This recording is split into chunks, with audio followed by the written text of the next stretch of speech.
Hello, and welcome to Elite Cadre, the War Machine podcast that doesn't take itself too seriously. I'm Mike. I'm Kurt, and I didn't interrupt you. You may notice. Yeah, it's going to be a thing now. It's cool.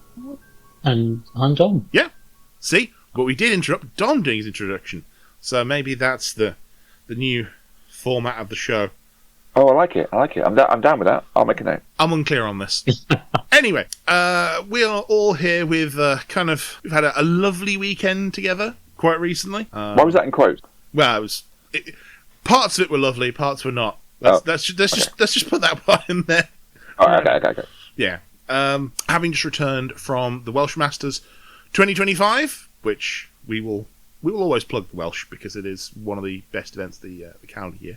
So before I go any further, as a favour to Marty Jenkins, friend of the show, who has just taken on the Welsh Masters again after some time off it. So the next Welsh Masters will be June 27th to 28th in 2026 at Firestorm Games in Cardiff, as far as we're aware. Because tickets are on sale this weekend. It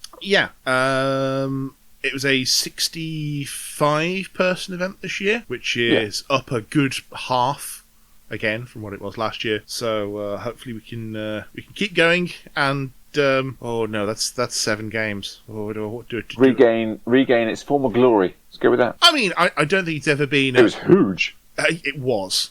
I mean, it did go up to 120 odd players at one point. I thought 130 something. But yeah, you worked for one of those, but it was huge. I remember. Yes. Oh no, I did the Welsh as a press gang for several years. Because playing 7-8 games in a weekend was the point where my brain went, no, can't handle this, no. Indeed, I did that. It's Because even this year, how can I put this? Having now passed the age of 40, the thought of doing 7 games in a weekend is pretty rough on the... No, absolutely. I can totally empathise being past 40 as well. Yes, Kurt, you are. You're past 40, yes.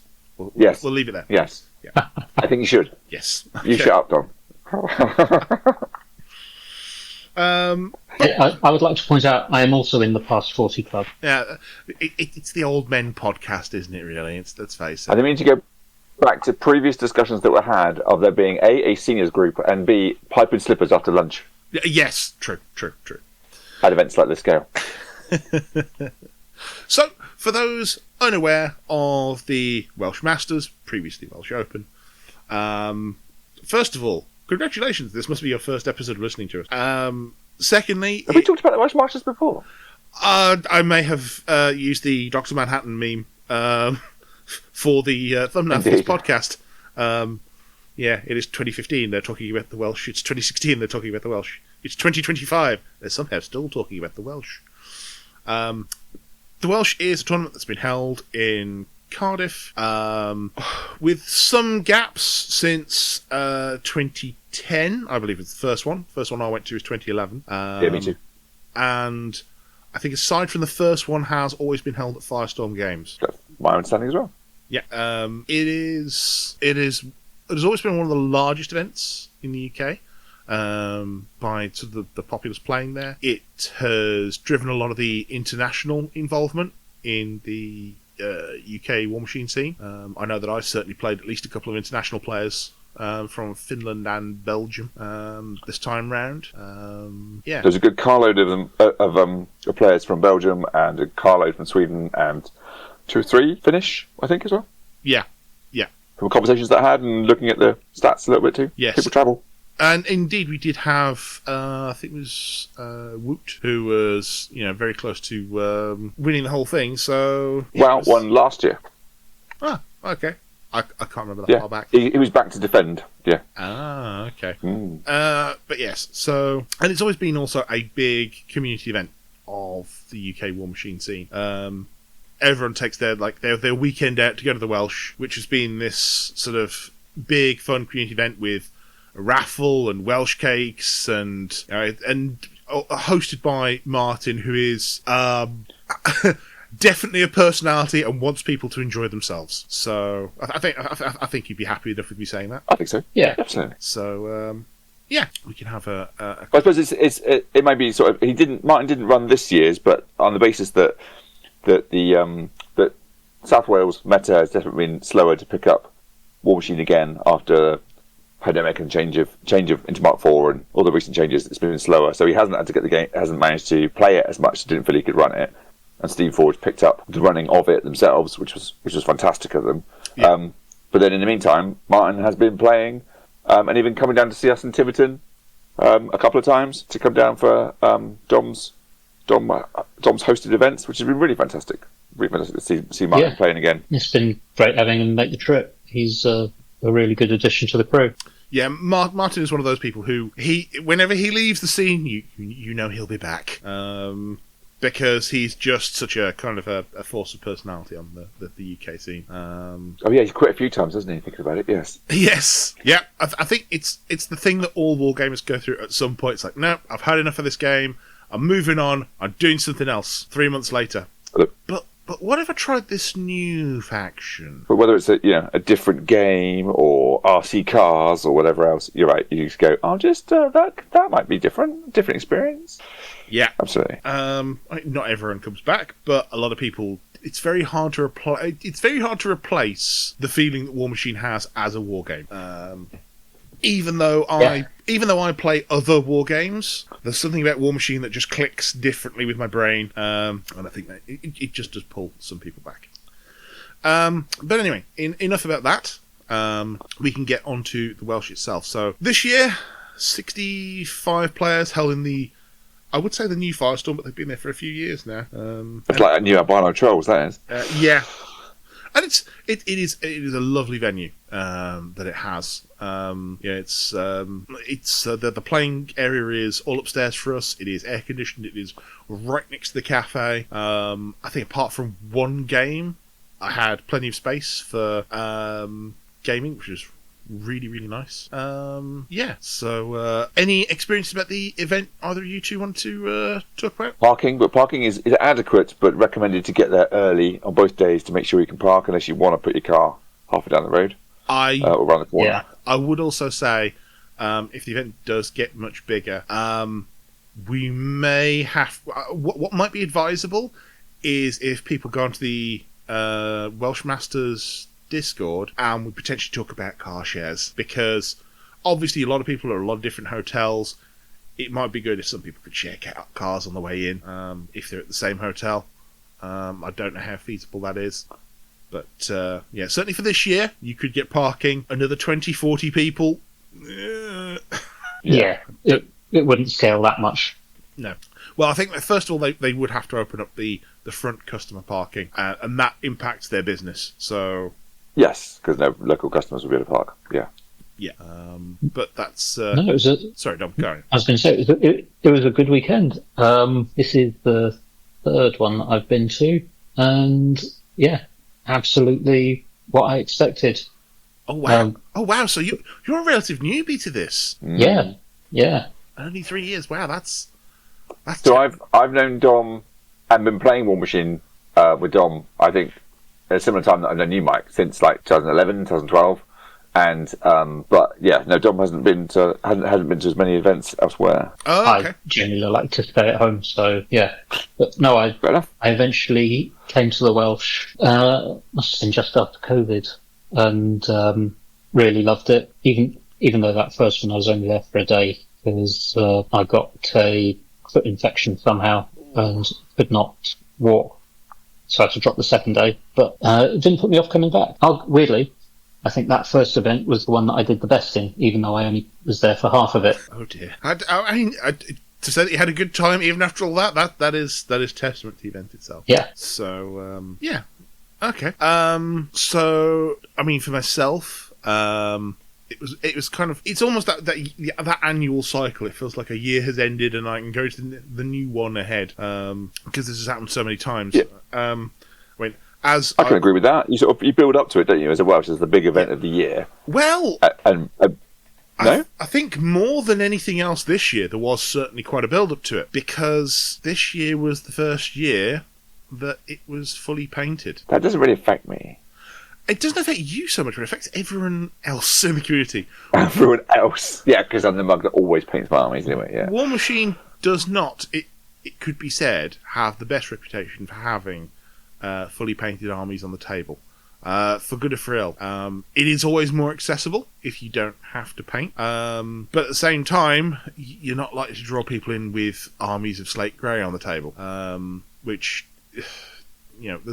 there's a balance to be struck. It's a discussion to be had. And I think there's a lot of conversation going on about it. Certainly in the post Welsh discussion that's been going on the UK War Machine Discord. Well, for what it's worth, because we just had next year's Welsh, Martin has confirmed that one is another Iron Gauntlet qualifier and will be fully painted again.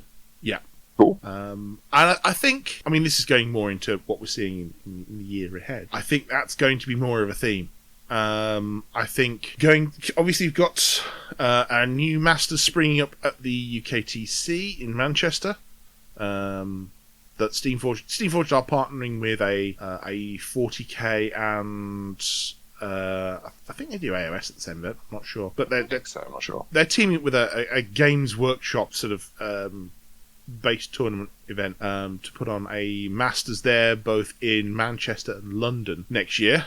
And I have a feeling that because that's going to be the kind of event that already is, quote, battle ready, there will be at least some restrictions on that. We will have Lock and Load EU, well, Lock and Load UK next year, which that will have at least 2 events that are fully painted. As I think there's an Iron Gauntlet qualifier and the Masters, I think that Jamie said will be fully painted there.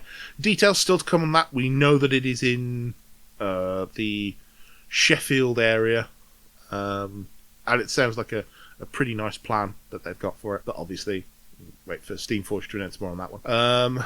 We've got the Welsh, which will be fully painted. We have the York Weekender, which I think that one probably won't be, because that's definitely not a Steamforged event, and there's been no say on that one so far. So yeah, we're having to start to consider a lot of 2-day events all of a sudden again, and it's nice because it's good to have a weekend away, have a good time of gaming set aside. You don't have to do that single day rush to get somewhere. Can I get back in time for dinner kind of thing going on. Yeah, it's next year's calendar's looking very full. It is definitely starting to remind me of the Mark II times. Yeah, we used to go to a lot of events back then. Well, back then we had certainly I had like Ross-on-Wye, Leicester, Oxford. There were occasional events in Walsall, Kidderminster. Where else did I used to regularly go back in those days? I didn't do so much Leicester, but used to do Ross-on-Wye, used to do Oxford, obviously, as well. Yeah. But we are hearing further down south, there's talk of events cropping up in the Bournemouth area as well, from conversations with those guys over the weekend. So there's definitely increase in events as we go into next year. Yeah, the south has generally had a bit more. Well, the southwest certainly has always had a bit of more of a spotty and distributed scene. So to see, Nostell down in Cornwall play, yeah, absolutely, quite a lot. So to see that picking up, that can only be a good thing. True. That's the one I forgot. Northwest Gaming Centre, which was always, quote, an hour and a half from my house. Yeah, as long as you go on the M6 past Stafford, and that means parking up for an hour. But yes, it's definitely a reminder of those Mark II tournament almost every weekend days. Or the option, anyway. Yeah. Yes, I'm not sure I could go to a tournament every weekend. No, I couldn't do that. But it's nice to know that the option is there. Actually, while we're in publicising things, states, I feel that I should push. Over in Daventry, on the 22nd of November, we have the Bovine Comedy Team Tussle. There are currently 6 teams registered for that. It's 3-man teams. And yeah, Dave's looking for, more. Because at some point you can fill out the entire back room of, I forget the name of the shop, Battlefield Hobbies. That's it. Kick everyone else out the shop for the day. Private hire. Pardon? Private hire event. Oh, yes. Very. If you've not been to shop, but it's divided into 3 sections, and that back section, if you can just lock it off, it stops the the 12-year-old 40k players wandering in and losing bits on the floor. They could stay in the middle room, the smaller one, where they can find things if they drop them. But yes. We do also have, coming up in Birmingham on the 12th of October, an Element Games tournament. In Essex, we have Aaron Wilson hosting Tooth and Claw, which is another sort of standard steamroller affair. And on the 29th of November, we have Dan Price hosting a standard steamroller in Walsall. Oh my word. Still a lot to go this year. I kind of felt it was winding down and there's not a lot left. Well, How long was I? So I have an events page bookmarked on Longshanks that shows me all the upcoming things. And this year we've got 5 tournaments left, one of which is the team tournament. The other two that are on that page are the Welsh Master 2026. Thank you, Martin, for that spelling. Which has already got 14 players registered. Already reliable. Yeah. And War Manchester 2026, which is another. That's another Iron Gauntlet qualifier, so that's going to be probably fully painted as well, because that's run by Jamie P. Oh boy, and that's. You might say he's got a vested interest in that one. Yes, true. So yeah, there's a lot of events coming up. It's good to see. I mean, obviously, it's not the entire of the community. There's still, the lot that will be playing in their garage and around their kitchen table. But yeah, seeing quite this many events on again it's good. So Running seems good. Yeah. In reference to War Manchester as well, before we go fully more into the Welsh, I did go to War Manchester this year. It was a very nice event, run at the Northwest Gaming Centre, which is a pretty good venue. It could do with a lick of paint and a couple of carpet tiles replacing, maybe a bit of a dust. But is otherwise fine. It doesn't have the leaky ceiling that caused one game of War Machine to be abandoned due to rain anymore, which is good. Good. Glad to hear. Yes. But the car park could do with some attention as well, having seen one person have to park in a lake. And genuinely, it was like pulling your scuba gear before you get out the car, because you will need to swim to the edge. So, yeah. It's not as nice a venue as the Lodge. It is still leaps and bounds ahead of where it was when it was the Marauder Games Northwest Gaming Centre, which that was. I went there. It's the only place I've ever seen someone have to wargame in gloves. They were that cold. Yeah, no, that wasn't good. Well, that said, Ross on Wide did get pretty cold once, but that was a scout hut. It's got an excuse. It was. I like that place. It was fun. Yes. Lighting was weird though. Interesting. I can't remember the lighting being weird. I'll have to take your word. I just remember it being the tinge of colour was made models look different. Oh, okay. Yeah, no. Oh, the white trolls kind of went very much more pinky. It was very odd. It's because the lights had the heating lamps in as well, I think. I think you're right. I thought that. Yeah. Sent the colours off and everything. No, you're right. But yes. It was fun. I used to enjoy it. Used to have fun at games there. It was good. So, War Manchester, if you're looking for a 2-day event, it's good fun. Jamie P definitely knows how to run an event. And that will be August 22nd to 23rd of next year. I thought we're just running adverts today. It's quite... Wow, feels like it. Yeah. You've been listening to Elite Cadre. Okay, so back to the Welsh. I mean, so obviously as this had to be fully painted, I spent, I would say weeks beforehand, but there was the summer heat wave where I refused to paint anything. I spent some time beforehand making sure my winter core was up to standard. I think I got a nice look to it in the end. I ended up taking Baronova and Vilcool, one of which turned out to be useful. How about yourself, Kurt? What did you end up taking? I took Chimera, which I've been enjoying for most of this year. I took one very popular list. I took a Shiris list with the Trichimerax, which is a variation on a list that lots of people play. And I took Lilith, which is very much out of favour with most people, which I disagreed with at the start of the event, and by the end of it, I'm having to come round to other people's opinions a little bit. But yeah, it was good. Yeah. Okay, I'll be interested in hearing that. We can circle back to that. Yeah, we no, it's Chimera, not Circle. That's Old Umbre you're talking about now. Yeah. Oh yes, Old Umbre, of course. So Dom, what did you end up taking? I know there's a story behind this, so we'll settle in. Yeah, yes. So I've been waiting for Umbre for bloody ages, and it gutted me when SFG pushed it back 6 months, a year ago, and I've been waiting and waiting, and so I was always going to be taking Umbre to the Welsh. That was always my plan, and when they said it was fully painted, okay, this is doable. I've got a schedule, I can get to it, I can do it. I got my command box, I got all my battle groups, that's fine, that was way back in the summer. And then when SFG pushed back the UK releases by a week, it tightened the schedule a bit, but no, this is still doable. I can do this. Delivery day comes, and I get my unit of Legionmen, because I ordered a spare one direct from SFG. Where's the rest of it? Oh, no, okay, it's still with Royal Mail, it might come tomorrow. No, eventually get around to Monday, and Royal Mail go, yeah, we've lost that box. Don't know where it is. That was the Monday before the Welsh, so I had 5 days to scramble lists, because since we had the rules for everything in July, I'd been practicing with lists that would have been legal had I had models all the way through. But then T-4 days, no, you're going to need new lists, and good luck to you. So I did take Umbre, and I succeeded at that part of the plan. However, I had zero practice with what I took, because it was just shoehorning in all of the cadre to fill points, and it's not what I've been practicing with. That is definitely very rough. Because I can honestly say, having settled on my lists way too early and decided, no, I'm just not changing it. I'm just playing. I don't care if the lists are bad anymore. I'm just playing them.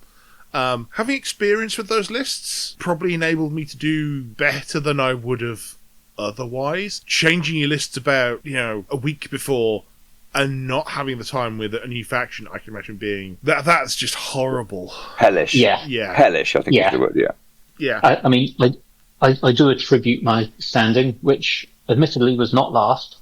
I do attribute my standing to a large part this series of events. But that said, I can't kid myself into thinking that I would have done a whole lot better. But maybe won another game, 2 more if I was lucky. But hey, it was still fun. I still enjoyed myself. Yeah, I mean that's the key thing. As long as you had a great time there, then it's always good. But it's always that feeling as well. It's like, oh, that one game I could have done better in. Which it always haunts you after the event. You sit there and think, I've done this and I've done this. And, oh no!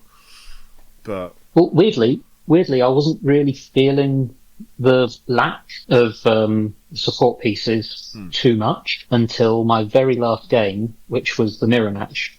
We'll get there when we get there, but it was the mirror match, and then that was just in very stark focus. Oh, this is how it all works with the right support pieces. And that felt very, very sharp. Yes. Well, what we can do is, I've certainly got my list on Longshanks of where I went through. If we, there's a sinking feeling in my heart now. So, we can go through round by round what we did, if people want to. Highlights. Yes, but not a full battle report. Just edited, best bits, highlights. No dice rolls, please. I rolled a 7, and then he rolled a 4, and then I rolled a 6. So I do have 2 dice rolls that I will mention for specific purposes, not to wind you up. Well, for the first round, I will go with my absolute comedy game against... I apologise in advance for this one. Ati Lapala. I know I've slaughtered that name. I really apologise for it. I've tried my best. He was Finnish, isn't he? I think. Is that right? He was one of the Finnish contingent. He was playing Boom Boom McCoy, and I was playing Vilkul. And the shortest version of my game that I can give is that on his turn 1 he ran, on my turn 1 I ran, but I didn't run very far. I moved Vilkul up just to a hill on just outside the edge of deployment, so the next turn I could be in the kill box and potentially, do something with Vilkul. I passed the turn, and he went, I think you're dead, but we'll see. Oh, okay. Vilkul at this point he's on a hill on 0 camp. That's a different show. We don't talk about that. Yeah. 3 shots later, one of which was shield guarded away, and 2 missed. Vilkul was dead. Whoa. Missed. Wait, missed. Yes. So, first shot came in, it was blast, it missed, and did 10 points of damage. Okay. And that was the point where I was like, oh no, this is bad. Second shot came in, it hit, I'm like, ha-ha! Shield guard to one of my 2 shield guards. This is good. I like it. Couple of squads came in, they missed as well. Yeah, then the second AoE came in and did the other 7. Like, oh, don't worry, it'll cause tough. 3. Good game. It was the only model that had any damage on it other than the shield guard in the entire game. Efficiency, I think you call that. Yeah, so we finished it. We finished at 0 CPs and only 10 army points scored for that entire first game. It was very short, and it was like, oh, that was a learning lesson. Thank you very much. I now know, oh boy, gravediggers can move. Because the entire thing of the army coming forwards and then just repoing out of the way so the next group could get the shot. That was, yeah. I mean, there were a lot of missed shots in the end that weren't AoEs that didn't do anything, but having 3 shots, 2 of which were misses, kill my caster was galling. So yeah. When it happens, it's brutal. Oh yeah. So Kurt, how about your first round? My first round was against Dan Harwood from Dice Down Gaming, who, I must apologise, I didn't twig. He recognised my voice, like literally like 2-3 sentences in. He went, "You're Lee Cardray." I was like, "Yeah." Funny you should say that. And that was very cool. So Dan was playing Dusk, which I was playing end of last year into the start of this year, so I know Dusk fairly well. I played Tyrus, and I put Lilith down. I've been playing a lot of Lilith. The general popular opinion is that Lilith is not great and not competitive. After playing into Old Umbre with my other Dusk lists, I felt that Old Umbre were out-threatening, and all the new shinies were going to be very bad for out-threatening, so I wrote a non-net desk, I wrote my own Lilith list.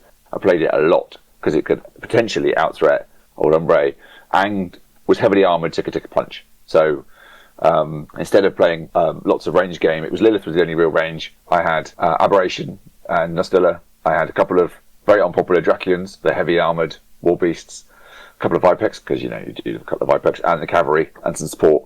It was a really good game. It was really, really tight. He went way up on scenario points, round 2, start round 3, something like that, but managed to pull it back in and stay in the game. And in the end, I clocked out, but he had less than 10 minutes left, and we ended up 13-12 on scenario points. It was really, really, and our army's points killed was 61-62. It was really, really close. Really good, really, really good fun game. Really glad to have met Dan properly, and it was an awesome fun game. I lost, but it was utterly fantastic. No dice rolls.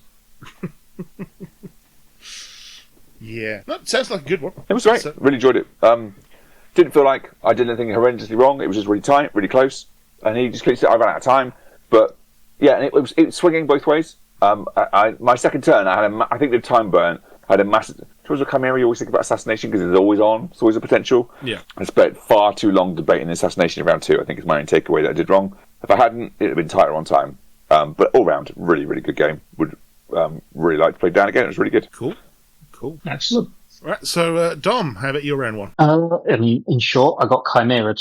I was playing a chap called Dean Booth, and I dropped Yana into him, and it didn't go very nicely.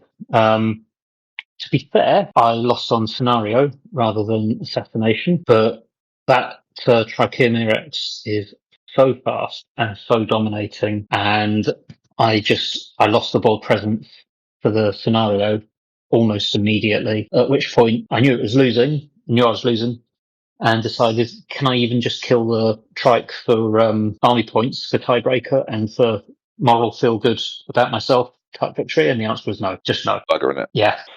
I mean, I will point out, considering the makeup of the Welsh, it was a full 1 in 3 players were playing Chimera. That was the only time I faced them, fortunately.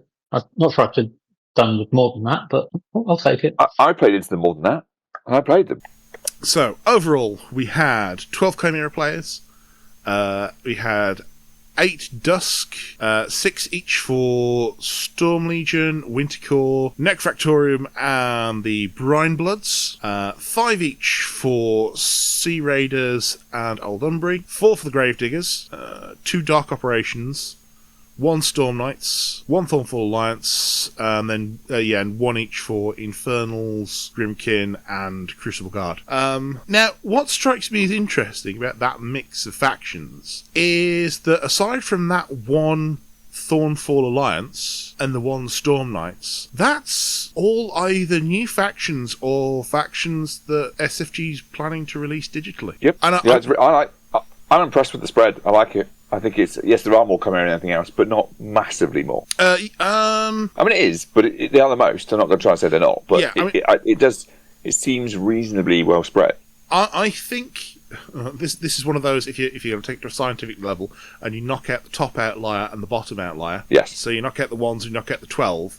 Going for a spread of 8, a main body of 6s and 5s, and then a couple of 2s at the end. That's actually not too bad. That's fairly healthy. Yeah. I think there's always going to be people who are going to be the individualist and they want to take their one special faction. You'll always find that Crucible Guard player. You'll always find that Dark Operations player.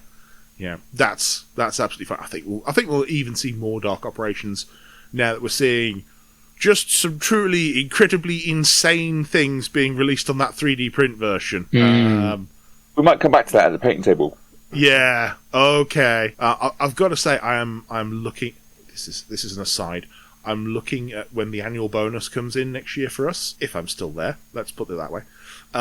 When the annual bonus comes in next year for us, I am looking at getting a decent bamboo 3D printer with a very fine nozzle and using that to print some of the Dark Operations stuff, because that looks very interesting. It is. Okay. Well, if and when you do, I can help with that. Excellent. I'll definitely definitely take tips on that one. By the way, if you didn't see Will Allen's Dark Operations, I did. They're amazing. Wasn't it absolutely gorgeous as an I talked to Will about it as well. I did talk to him. They're amazing. The comic art stylings were amazing on them. It was yellow and black and white. It was so cool. Yeah. I only saw it once, and it really just popped out of the table. It was just superb work. And I think he only ended up coming 3rd in Best Painted. Yes. Yeah. I don't think I saw the other 2 contenders, so if anyone saw that... Well, one was Jacob's Trolls, and Jacob's Trolls was last year in their starting point, but talked to him about it and looked at them, and I know how much work he's put in and how long he's spent time painting them. He's really sick of painting them, I think it's fair to say. I don't think he'd mind me saying that. Yeah, but they're amazing. Jacob is a top-tier painter. There's no doubt about that one. He's fantastic. I remember seeing his Circle many years ago, and they were all just very... Oh, I'd forgotten that, yeah. Yeah. Jesus, I had completely forgot about that. Yeah. It's one of my last endearing memories of Mark III. Is a game where he had his caster just kind of stood out at the back. Was it Una the Falconer? Yeah. Una the Falconer, yeah. His caster just stood at the back, and my entire game was just running this set of crows up one side of the board, to the point where they're behind my caster, aren't they? Yeah, they are. I think I'm right in saying that's one of Russ's earlier. Yes, I think PP sculpts. I think that was Russ's. Well, actually, you mean his first one. First or second, it's really early days, I think. Yeah. Anyway, or at least first released, or something like that. But yes. Yes, that's probably fair. Yeah. It's a very nice sculpt.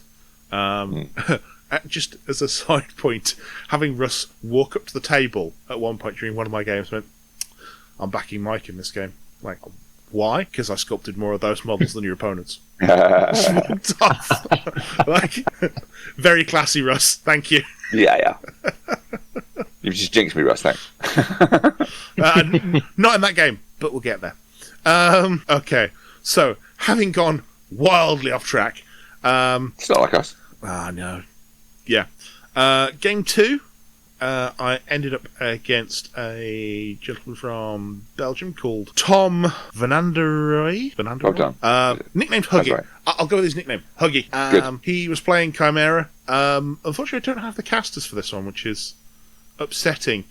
I do remember it was on 2 fronts, and I got locked out of scenario very badly, very early on. Lost 9-2. It was a horror show that I do not wish to relive. There's PTSD and machine gun noises behind my eyes. That's all I'm going to say about that one. 9-2 on scenario, 38-7 on APs. Not my finest moment, I'm afraid. Wow. I thought my round 2 was bad. You've made me feel better. Yeah. I'll pass to you then. You can talk for a bit. So mine is you stole my words. I got broadcast scenario by Orgoth. I played Anthony Shaw. I played Anthony a number of times. I don't think I've ever beaten Anthony. He's playing Orgoth. He's playing the horrible big dude with the big axe whose name escapes me. Horace, is that his name? Yeah. Horace. Yeah. Yeah. So massive, great, colossal, and lots of heavily armored, and I sort of carefully tried to contest everything. Got kicked the crap out of the things I was contesting with. Got dragged in and killed, and then he swamped and defeated, and I was like, she scored double on the cohort 50s on one side.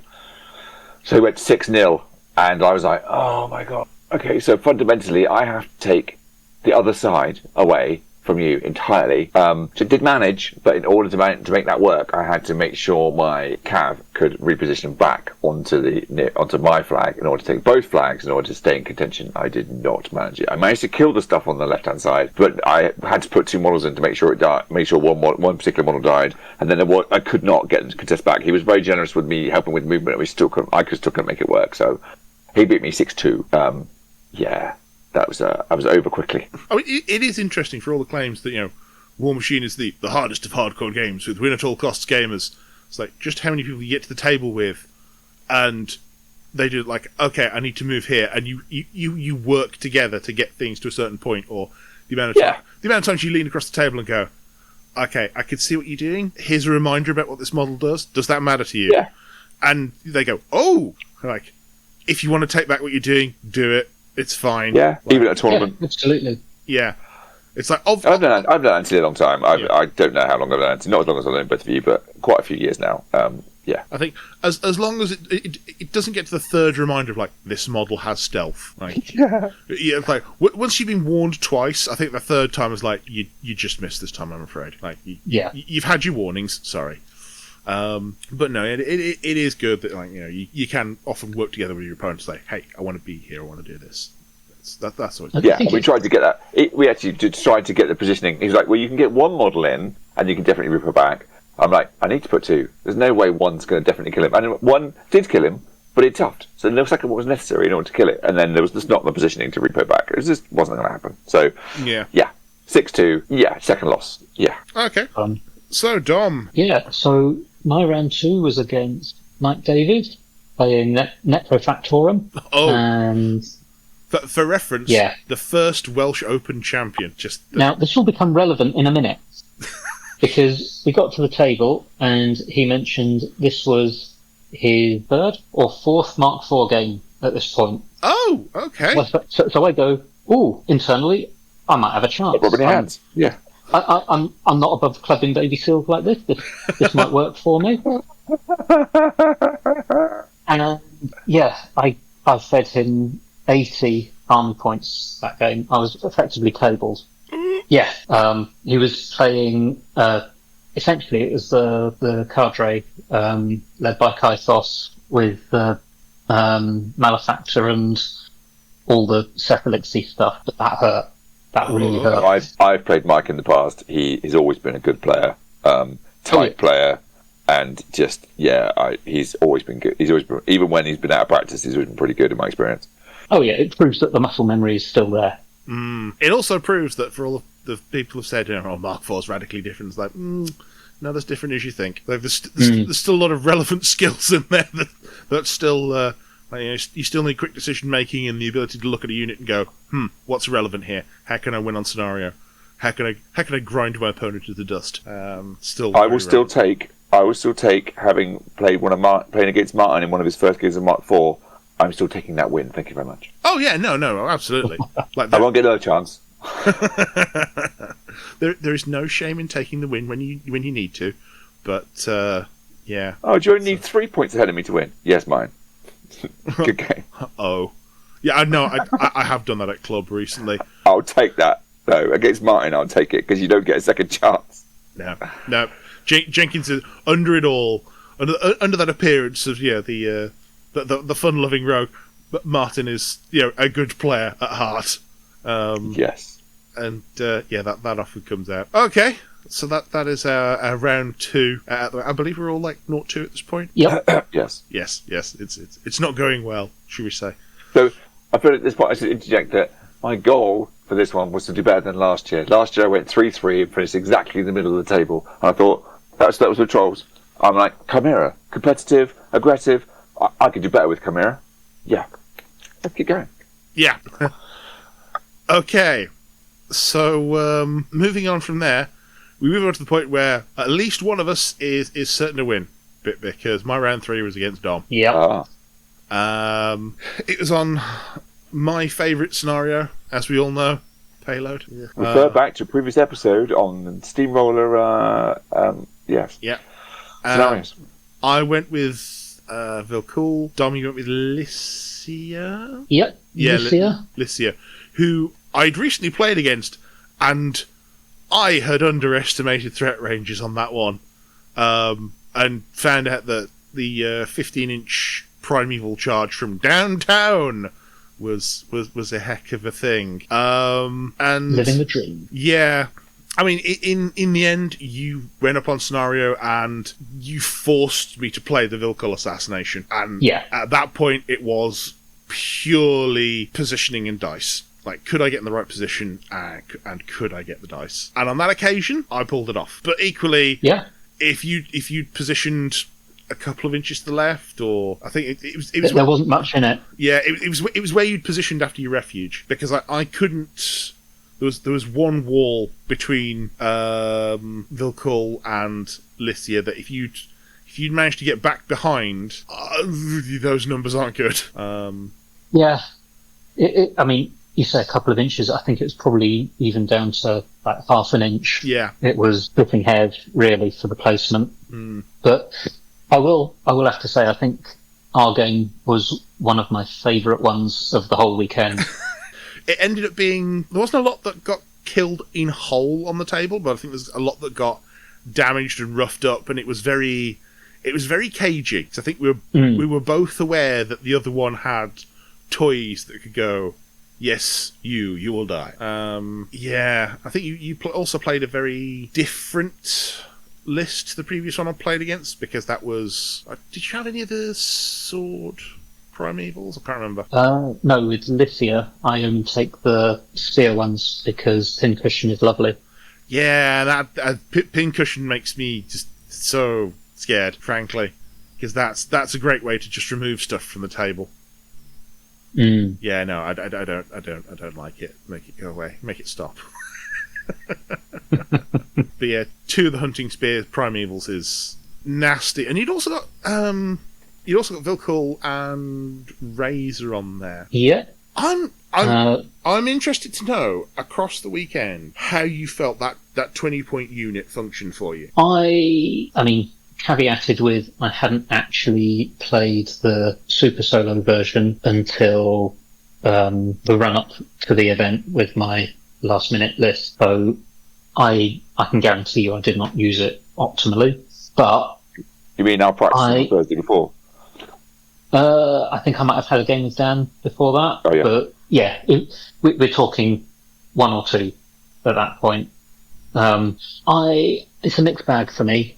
I like the fact that they can get the benefit of friendly faction buffs.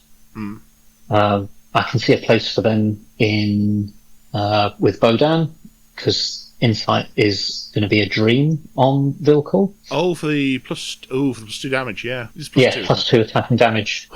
And I really like that. But, and this is where part of the practice and learning probably would have paid off, is that it feels really bad to run Razor, because there is no in-faction support for him. Vilcul has to fuel him herself, which means that really you're only getting one or the other doing work. You don't get both. And if Razor gets damaged at all, well, you better hope that you remember to bring Old Faithful, because there is no coming back from that. And in a Horde's army, I I don't think I'd take Old Faithful as my first pick because it was so trivially easy just to heal off the Warlock. Yeah, true. So I like aspects of it, but I don't know that they are a way to go, especially when Umbre get the rest of their toys. I don't think there is too much place for them outside of niche. Let's try something stupid list. I found them intimidating when you put them on the table against me. I mean, I know I put resources into it to make sure they couldn't do so much, but Razor is intimidating. But I do get your point. It's difficult. It's not like playing Aberration and the Distiller, which is pretty self-supportive, can heal, can deal with the issues, lose a few boxes, can bring a system back online. It's not. They're more independent, aren't they? Absolutely. See, I would say, I mean, Magnus is just a Warjack. It's a very similar situation to Razor, but I also feel like Invictus brings more to the table than Razor does while it's active. Oh, massively. Because it's got 2 power 18 weapons, one of which ignores shields, the other which has got crit shred. It's got the crit knockdown gun. It's got the flamethrower as well. You've also got Energizer to go along with it. I feel like Razor's a bit left out, to be honest. I mean, you've got Avenging Force to give it that extra 3 inches of movement, potentially, if someone kills something within, 10 of Vilcool. Yeah. If you do play it with Bodan, you have the potential for a befuddle into the right position, but at the end of the day, he's got a single power 18 melee attack, a reloadable slug cannon, and 2 grenade launchers that are power 10. Yeah. It's a lot, isn't it? I mean, I know Razor on his own is fairly expensive as a Warjack. Was it 18 point space? Oh, really? But that's also it when you're playing him in Wintercore, where you've got Arcanist, Mechanic, lots of stuff. Yeah. He likes his support. I mean, I think Vilcool as a super solo probably worth 3. That's fairly. I mean, it's boost. Actually, maybe even 4 because obviously you've got boosts and you can run around. There's a power 10 weapon master on her as well. I think compared to other aggressive solos, you could say it's 5, but you wouldn't go any harder than that. Yeah. I don't think Razor makes up for the rest of those points, because it doesn't have the table presence of the other super solo Warjacks, doesn't have the flexibility, and if you're fueling him, you're turning Vilcool into a 2-point liability who's just stood there at the back of the table. That's not to say it's a bad package. I think it can be made into a good package. I think there's possibly a little bit of tinkering that might go on there in the new year.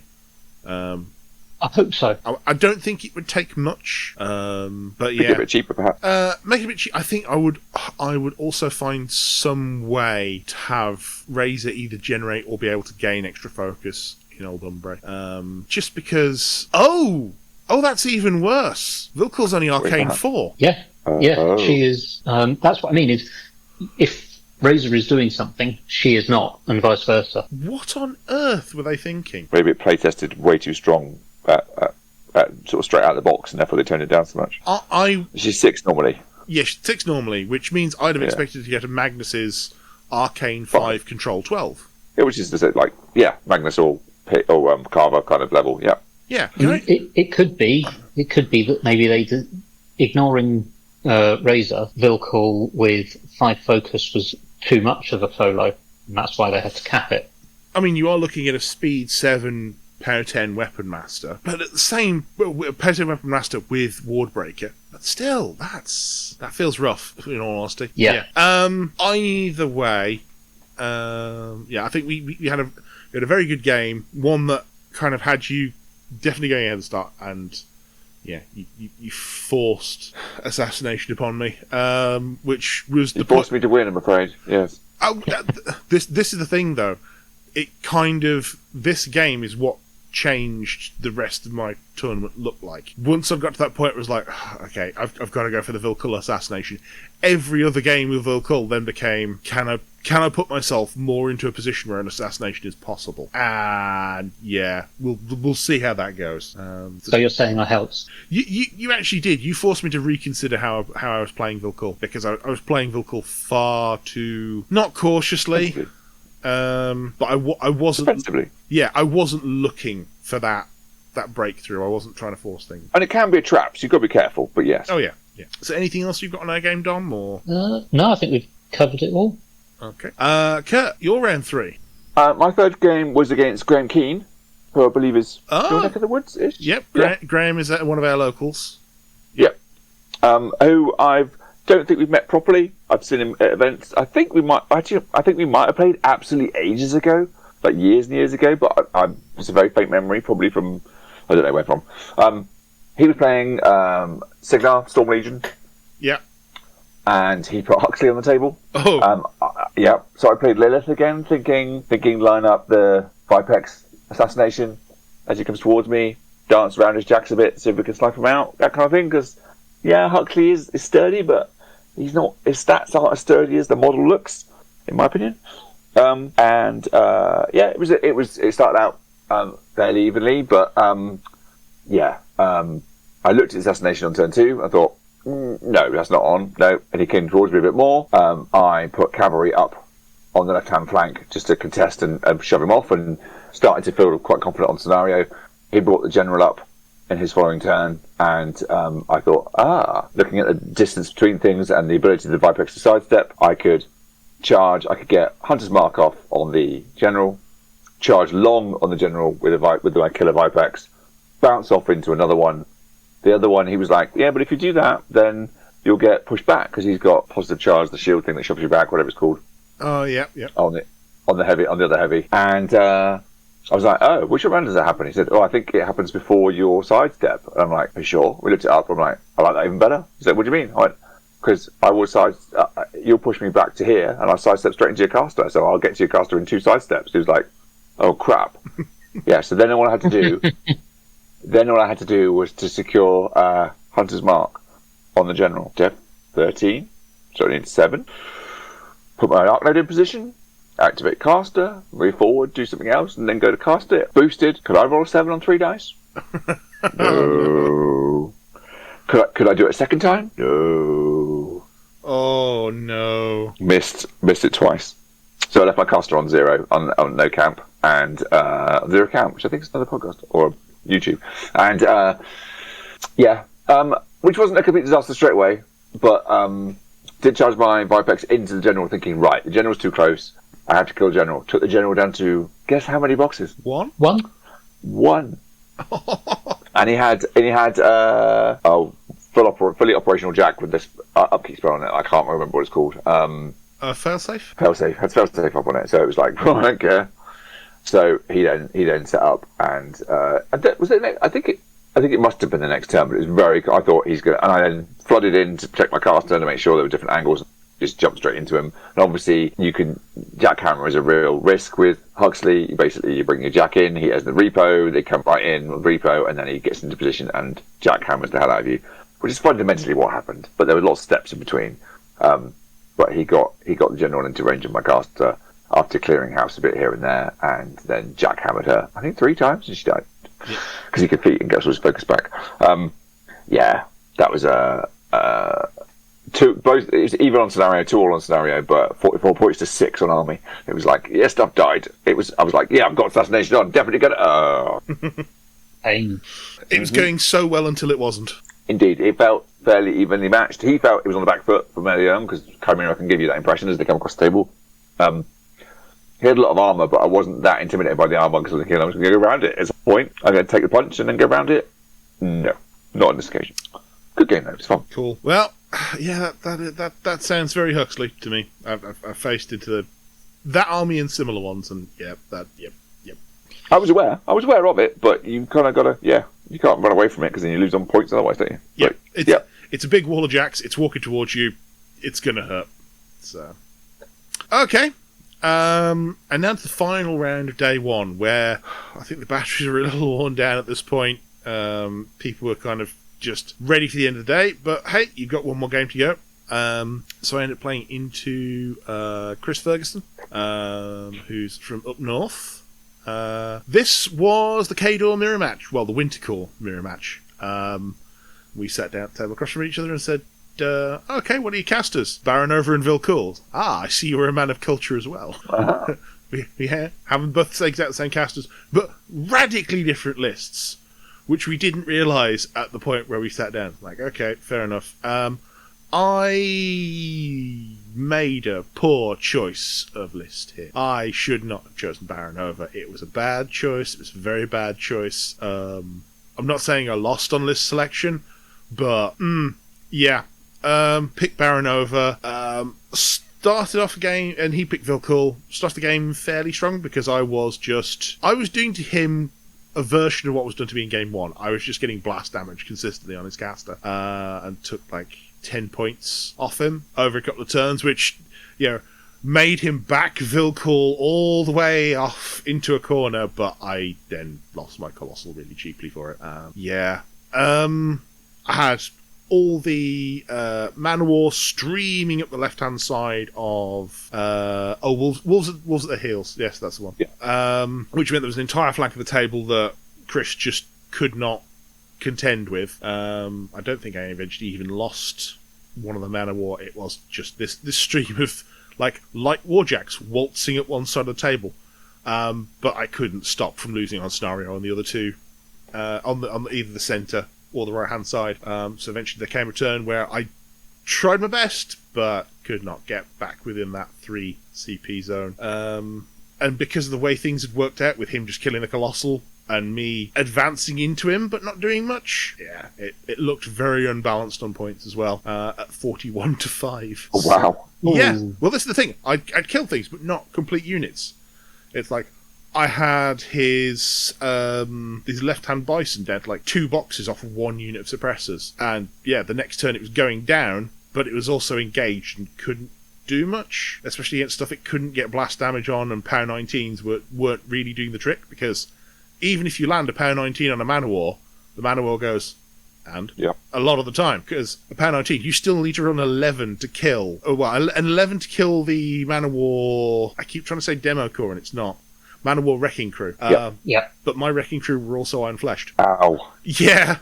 Which meant that the front line was just a wall of steel walking forwards, and faster than you expect. But overall, he definitely got me on Scenario, which was sad. Had I picked Vilcool, had more flexibility with the Jacks, it's possibly a different game.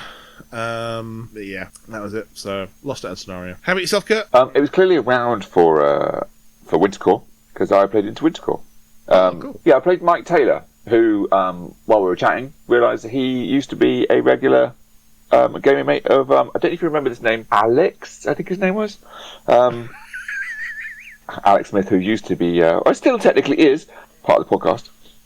Just lost to playing some ninja Japanese, I don't know what they're called, Bushido game. So I played into him. He played Saverin with the Colossal, and with some reason, Mastodon, that's what it's called. I couldn't remember the name of it.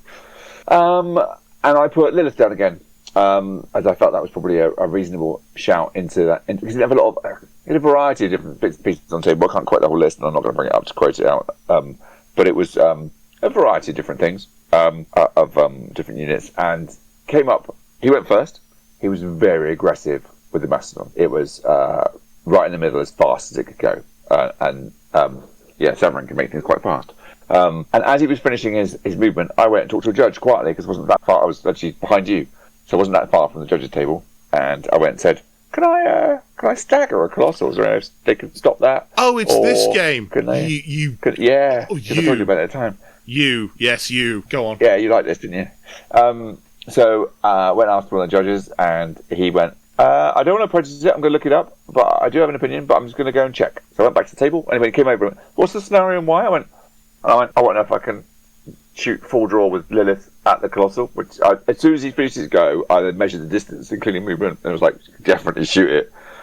And he said, "I said, if I crit it, can I stagger it?" He went, "Yeah, there's nothing you can do. Can't shake it. Can't do anything else." "Yes, if you stagger it, it is staggered. It loses all its initial attacks. Can't shoot. Can't melee without buying attacks." So I activated Lilith. Cast Deadeye for 1. Boosted the attack roll. Rolled 4 dice. Crit. Did a reasonable amount of damage. Didn't care about that because she's not going to shoot a Colossal to death. It's armor piercing, but it's a straight damage on 3 dice, which is not. The Mastodon doesn't care. It's got so many boxes, but it then couldn't do anything. It was in the middle of the table going, okay. And then, so I then advanced, fairly safely into cover and different places and made sure I was threatening scenario reasonably well.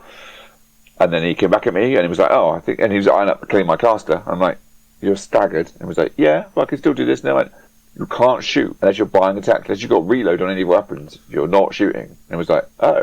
Yeah. He was thinking he could shoot me to death, but I'm like, No. "You can't, because it doesn't have reload anywhere, does it? I don't think." Nope. So unless you're auxiliary attacking or you're reloading, he's not shooting. And there's no way you can get a charge in, too much mess, too many scenery in a way, no way you can get a charge. And you can't charge. Well, I think you can charge technically when you've lost the initials, but you can't make it. You can't make your charge attack. You're then buying additionals when you get there. Keep going on. I can't remember. We've had that debate a few times. We had that debate a few times on the weekend, but either way. I think you need your initials to make the charge, but I can't remember what the official was. Either way, wasn't getting anywhere. And then he had another go and moved up a bit more and killed a few models, but not whole units, not whole anything else. And eyeing up where he'd left the Colossal and started measuring from where my more aggressive Vipex was. I was like, that looks like fun. So I shot the Colossal again, staggered it again for safety's sake, for my own peace of mind. And then Hunters marked it because it's like Dev 8. So Hunters marked it so that I could get 3 charges into it and tooled up the Vipex with everything to make it hit stupidly hard. I think I didn't have the bonus to hit. I just had Start to Death, so it was hitting at power strength 19, 21. So it's big talons. It's talons were hitting at power strength 21, and it charged for free at the Mastodon. Smacked it with the light weapons, danced up and sidestepped up the side of it, hit it with one of its 2-inch weapons, sidestepped out. Couldn't quite clear the wall into Saverin, so smacked the solo that comes in the cadre box that was to the other side, because I could hit that more easily. Hit that, sidestepped over, clear of the wall, and then bought a boosted attack into Saverin, and took Saverin to 1 box, which I felt quite good about. At that point, he was very much on the back foot. Couldn't do anything with his Colossal. Tried to kill the Vipex with the Colossal, but of course it couldn't even hit. Their 14 Vipex over a wall couldn't hit it, even with 3 focus. And then he basically ran Saverin away, couldn't run because engaged, but moved Saverin away from the Vipex, and Lilith then shot it the next turn. I set up lots of different options, lots of ways to charge, thinking, right, if she misses, I want all these options, I want this to charge, that to charge, this to be ready to go. But she just shot it and he died, and Saverin died. So that was satisfying. A little bit harsh, but satisfying. So after 3 losses. Just after having looked through yon rulebook, it does say that you must use your initials or a special attack after charging against your charge target if you're an independent model, which the Mastodon would be. But it's got neither. So there's no limitation on the charge requiring you to have those. But you can't make them. Yeah. However, you can still make the move. It does say the first attack that you make at your charge target is a charge attack. So the bought attack would be first melee attack. Oh, you have to buy the charge attack. Yeah. First melee attack must be the charge attack. You can make a ranged attack at the end of a charge and then still make melee after. Yeah, melee. If you've got combined, whatever it's called. I was assuming the melee part of that because a melee ranged attack, a charge ranged attack just doesn't work. No, but you can charge in, make a ranged attack, and then make your charge attack if you have that ability. It does look like you would be able to buy it, yes. So but either way, he there was nowhere to land if he wanted to try and charge Lilith anyway. So I got an assassination win, which felt a bit harsh, but after 3 losses, I took that. So it was 2-2 on scenario, but 29-0 on army points. Oof. Well done. So I was a bit happy with that. Okay, well, end of day 1 for you, Dom. Now I've got a story here again. Story time. We like these. Yeah, so if you look at Longshanks, it says that I was matched up against Darren Hazelden. Is this your emotional roller coaster? Oh, yeah. Okay, yeah. So I get to my table, I'm waiting, and one of the TOs walk up. I can't remember, terrible with names, so I'm not going to try and get that wrong. He came up and said, right, I'm afraid your opponent has had to run off to something else, so we're going to give you a concession. We would have given him the bye, and then you would be matched up against someone else, but you already had the bye the previous round, so we can't give it to him again, so you're just going to get a concession and a free win.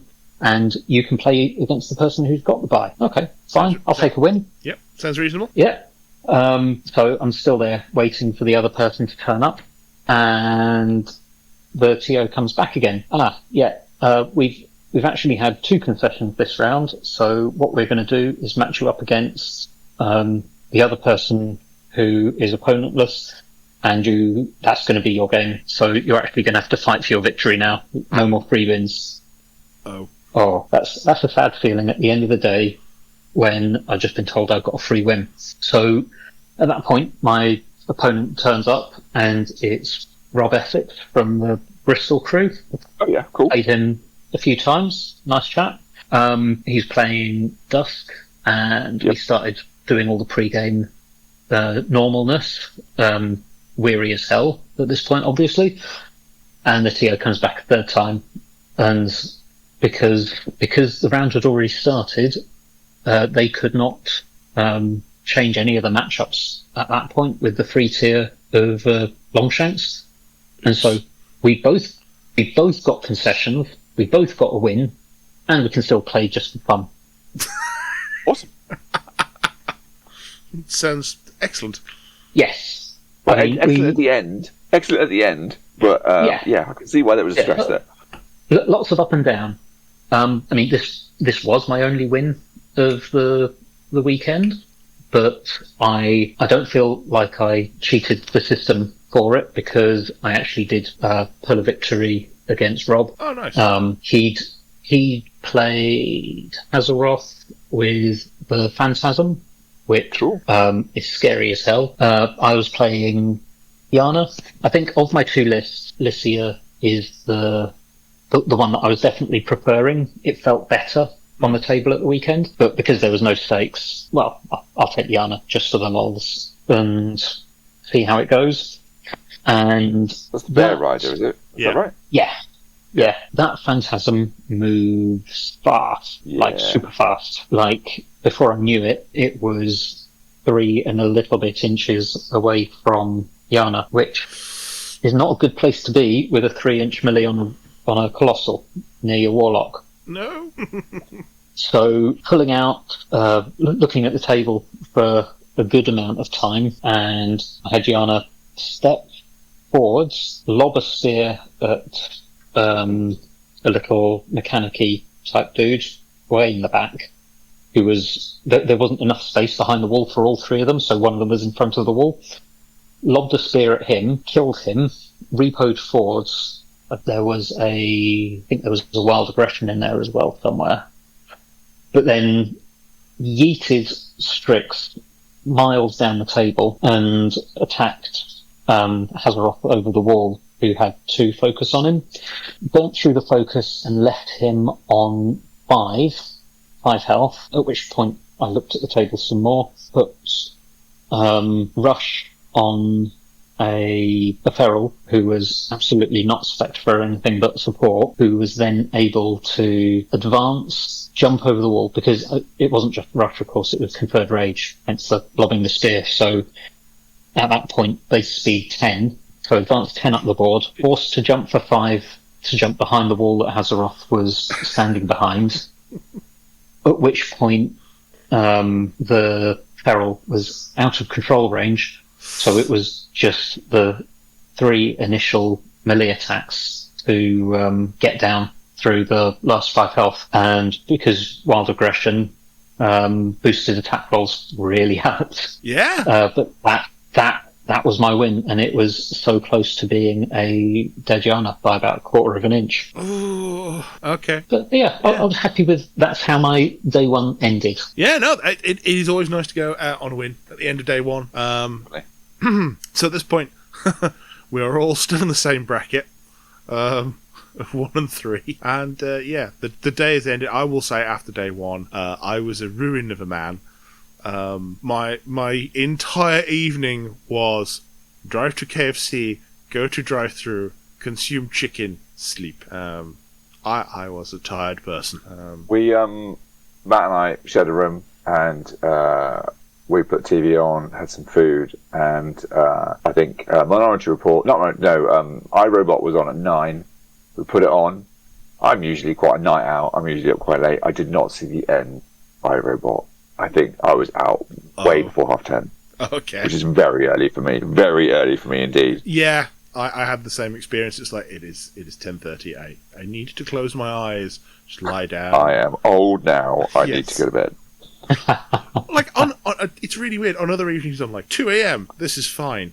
We used to go out. I used to go out in Cardiff after playing at the Welsh. I used to, like, Conrad and Nick and I would go out and do stuff. And either go to cinema and then go to the pub and then drink and then fall into bed after quite copious amounts of alcohol at like 2 a.m. or 3, and then play the next day.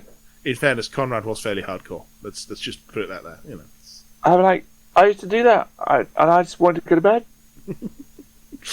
Oh dear. But yes, I'm guessing it was a similar scenario for you, Dom. It's a combination of the two of yours. I had the KFC. I went back to the hotel and watched Superman. Oh, okay.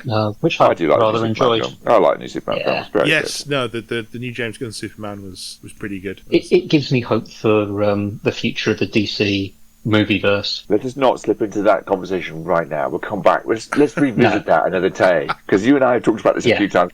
We don't violently disagree, but it's definitely an interesting topic to discuss at some point. Okay. Yeah. Let's save that then for after a discussion of the Welsh. Let's just say that my children identify you by your favourite Batman and leave it at that. Oh no. Oh no. Okay. So after a rest, and still with the potential for the Welsh Masters to go 7 rounds. Oh yes, because because there were like 5 unbeaten, or there was always an odd number of unbeaten players. Yeah. Going into the second day. So if the play down lost at any point, it would be fine at 6. But yes. So because we still have that uneven number, day 2, the first game started at 8 a.m. Yeah. I cannot stress to you how unhappy this made me. So I staggered into the venue, still half asleep, brain firmly in the off position. I got to a table where I was facing dusk. I don't face very often. I didn't really pay too much attention to the list. I just went, I'm playing Volkul. That's fine. And my opponent picked Hazaroth. And that's when I looked at the tray and noticed the 2 phantasms. Okay. And somewhere deep in my brain, this little alarm going, oh no, started going off. Was that the white ones or the off-white ones? No, it was the gold and the silver. Cool. This is against one of the SFG staffers, Carl Matthews, who, a very nice guy. I had a great conversation with him. I will be honest, Russ just parked himself at the table. There was so much nonsense being talked during that game, to the point where Carl went, are you okay with Russ being here? Because we are just talking nonsense. I'm like, this is actually soothing my brain at the moment, so this is absolutely fine. Like, Russ can stay as long as he likes. I'm perfectly happy to chat to Russ. I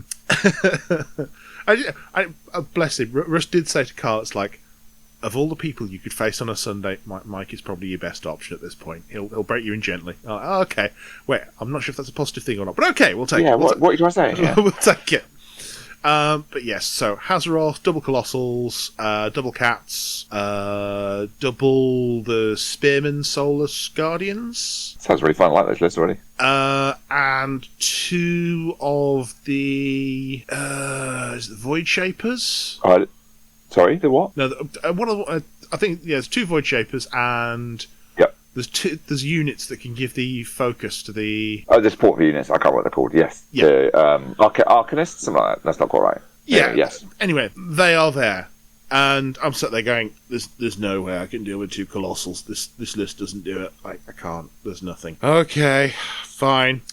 And this is playing trench warfare, so you've got the whole thing of like your flag scores nothing. You've got to be aggressive to get their flag to score 2, whatever. So I decide that I am not going to play the game. And my first turn, I just run everything forwards. He's moved up a bit in his first turn, so I kind of run everything forwards. I'm not going to take many attacks. I took some attacks on the left-hand side where I'd kind of got this light amount of stuff, like the Hounds and Lazarov, and accidentally crippled one of the weapons on his Colossals. Oh wow, well done. So it's like Lazarov went in, it's like, boom, 10 points of damage. I'll take it from column 3, please. Just, and it's like, that's most of the weapon.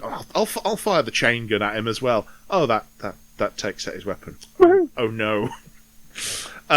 So then he has his next. At this point, on the right hand side, I have pushed up a bison, medveditsa, a great bear. Like, I have put every valuable piece I have as far forward as I can cram them into his lines. And Russ was watching and said, "This looked like a Mark II game because you weren't playing. I wasn't playing. Stay out of range. Don't get charged. I was playing. Here are some treats. Come and get them." Rich environment. And he sends in the Colossal, and one hit on Medveditsa, 20 damage. Like, oh, okay, that's bad. Oh, yeah. Second hit, kills it. Okay, fair enough. The bison goes down to some cats. But the problem is, because I'd got both wings doing things, and I'd pulled him out to the sides, he'd got to keep Hazaroth centred and far enough forward that he could keep both Colossals in control. Which means he was exposed, I'm guessing. Yes, and on low focus, because he'd handed stuff out and he'd cast spells, and this meant that Vilkul was close. But Vilkul was also, like, after what's the spell? Avenging Force? Avenging Force, thank you. After Avenging Force, Vilkul was in the melee range of one of the Colossals. But then that just ended with Invictus going full ham, rolling crits to just chainsaw the thing to pieces. Complete with the Great Bear as well, just going, and there's a cat dead, and there's a cat dead, and there's a cat dead, and there's a cat dead, which is quite fun. Just absolutely cleared the lane for Vilkul to charge into his spearman, kill one of those, and this is the point where it's like, I'm within a few inches of your caster now. Feet, cold front, cyclone behind you, get an attack in for free, and murder. I was like, I didn't realise you could move that far. Like, yes, I'm sorry. I played a classic Sunday morning game of War Machine where I ran everything forwards, then charged your caster and killed them. So that was my Sunday morning game. It was the brain off assassination. It's glorious. Yeah, it absolutely was.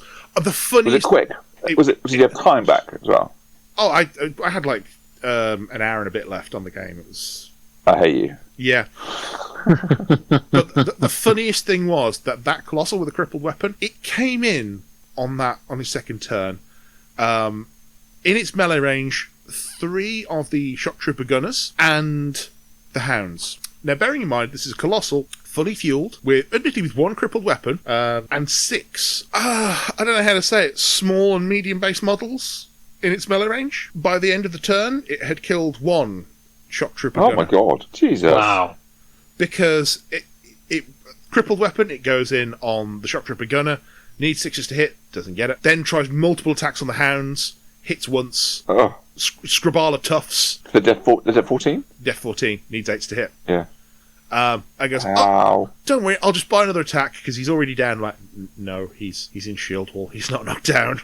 Oh, he's Death 14. Yes, he's still Death 14. So I ended, and in the end, just went, I'll take the last attack on that shock trooper gunner.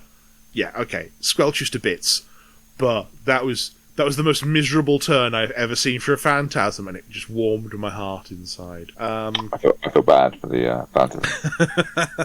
I don't even own one, but I've been very tempted. I'm trying not to spend more on Dusk for the time being. Mainly because Troll's coming. The more I see of the Phantasm, the more I can see the problems that other people have said about it. It is expensive. It can do a lot of damage, but if it doesn't hit that crit decap, it's very rapidly stuck. I mean, odds are, with 2 of them, you're going to hit the crit decap on 1 with the powerful attack. And that's... Especially you can reroll, but you can put a reroll on it as well. Yeah, but yes, odds are you'll hit at least 1, and you'll be doing fantastic damage on that one. But it's rough. I think there are better Colossals out there. Also, it did cause something of an argument because there was a whole judge call for a good 20 minutes over how does bulldoze and flight work? And landing point. And the answer is you can just fly straight through something but still bulldoze it on the way through. It's optional as well, isn't it? Yeah. So you can bulldoze it backwards and keep going. You have to still bulldoze directly away. So if you hit it, it goes directly away. You can fly over it and then bulldoze it with your ass. Oh yeah, good point. Yeah, I think we saw that online. Wow. messy. That's horrible. Oh, yes, of course. Oh, that's filth. Straighten something else, move it out of the way, and then... because it says, when this model is face-to-face with an enemy model during its normal movement. Well, if you can opt not to take it the first time, because you can only bulldoze once per turn, you can take it as you exit on the other side. Oh, Dom, that's not nice. Oh, I don't like that. Anyway. No, I'm not sure I do either. I haven't bought one yet. No, but you've got cardboard ones. I have got a couple ones, yeah. Yes. I've always got a couple ones. Anyway, Kurt, no cardboard colossals for you in this game. No, the round matchup got announced in the evening at some point, didn't it? It was put onto. It wasn't in the morning. It was already up by I don't know what time. I was going to say it was early in the morning that it came out. No, I think where's my phone? I can't look at it, but I think it was on at some point in the evening because my opponent sent me a Facebook message because my opponent for the first thing on Sunday was Sean Hyman. Okay. Yeah. And I played Sean before at the Welsh as well. And we got on well and stayed in contact and got on well with Sean. And so I had a Chimera off against Sean. I've been following his painting and stuff with it as well. He's been knocking it out to get ready for the Welsh. So he played Nixian. I put the list down again because I thought rather than I didn't fancy Nixian into Sharis. That might be better with the Chimera with the Trichimerics. I don't know. We had a really good tight game. It was really close. It was swinging backwards and forwards. It did started to get desperate from my end as he came in. He had twin Wyverns and all the relevant usual support and some lashes. It wasn't a standard Nixian, but twin Wyverns with Nixian's quite nasty. Doesn't maximise feet, but it's quite horrible. He came into me. It just went on, and we did well. I can't remember how many rounds we ended up playing. In the end, it just came down to we were both down into some way under sub 5 minutes. We're running at round clock time as well. The whole game took clock, and we were pretty much just activating caster, not much else, and clocking back across. Both went under a minute. And he assassinated me with something like 13 seconds left. Wow! And I took a photo of the clock. We were both way under a minute. It was It was well. We did again, like we said earlier on. It was that friendly approach of pause for scoring, and he's like, okay, so I can do this, I can do that. So I'm just going to leech, and then I'm going to make one attack, arc through into your caster. And that was his last turn. He was like making it ready. He didn't move the tokens. He was like, right, so click. I'm going to leech it all in, and then I'm like, okay. And he had one attack, boost damage. I was dead. But it was it was really, really close. We were just running out of time. But it was really, really good. That was good fun. I was enjoying playing Sean. Another loss. Looking at the numbers, that one was decently close. There's only like 20 army points in it, but yeah. So he I scored more army points. I scored 45. He scored 22. Yeah. And 10 of that was my caster. So, but that was because lots of my stuff was dead, but not all dead. Lots of units were out. Lots of cav, but there was another member of cav left lying around. And he didn't kill all of very much. Yeah. Very nice. I mean, just hearing you talk about clock there reminds me. The other thing we forgot to say about my game with Mike is that when Mike assassinated, there was sub a minute on his clock there as well. Yeah, that was rough. That was the closest I came all weekend. It was actually, I was one scenario point up most of that game from sort of turn 3. I just looked at it now, going, I was 7-6 up as well, and 45 armor, 45 to 22. Mm-hmm. It was. It's out of time. I will point out that on the same round, if we're going to talk about close on scenario points, just looking through one of the games on scenario points between Dave Bartley and Juicy Mannanen, 30 to 29. Jesus! Wow, that's a lot on trench warfare. I'm guessing that's a lot of scoring the opponent's flag. Must be. How do you get to 30 to 29 on that? I've got high teens. Do you know in other games, but that's a lot. Even worse, 81 to 62 on army points as well. That means there's almost nothing left. I think David. Everyone is just stood around their objectives waving at the opposition. Well, I'm not quite sure how the win is listed as scenario and it was 1 point different. Interesting. Something wrong with that, maybe. Yeah. Yeah, there's a couple of weird results in Longshanks. Sorry, it became a long drop down, but yeah.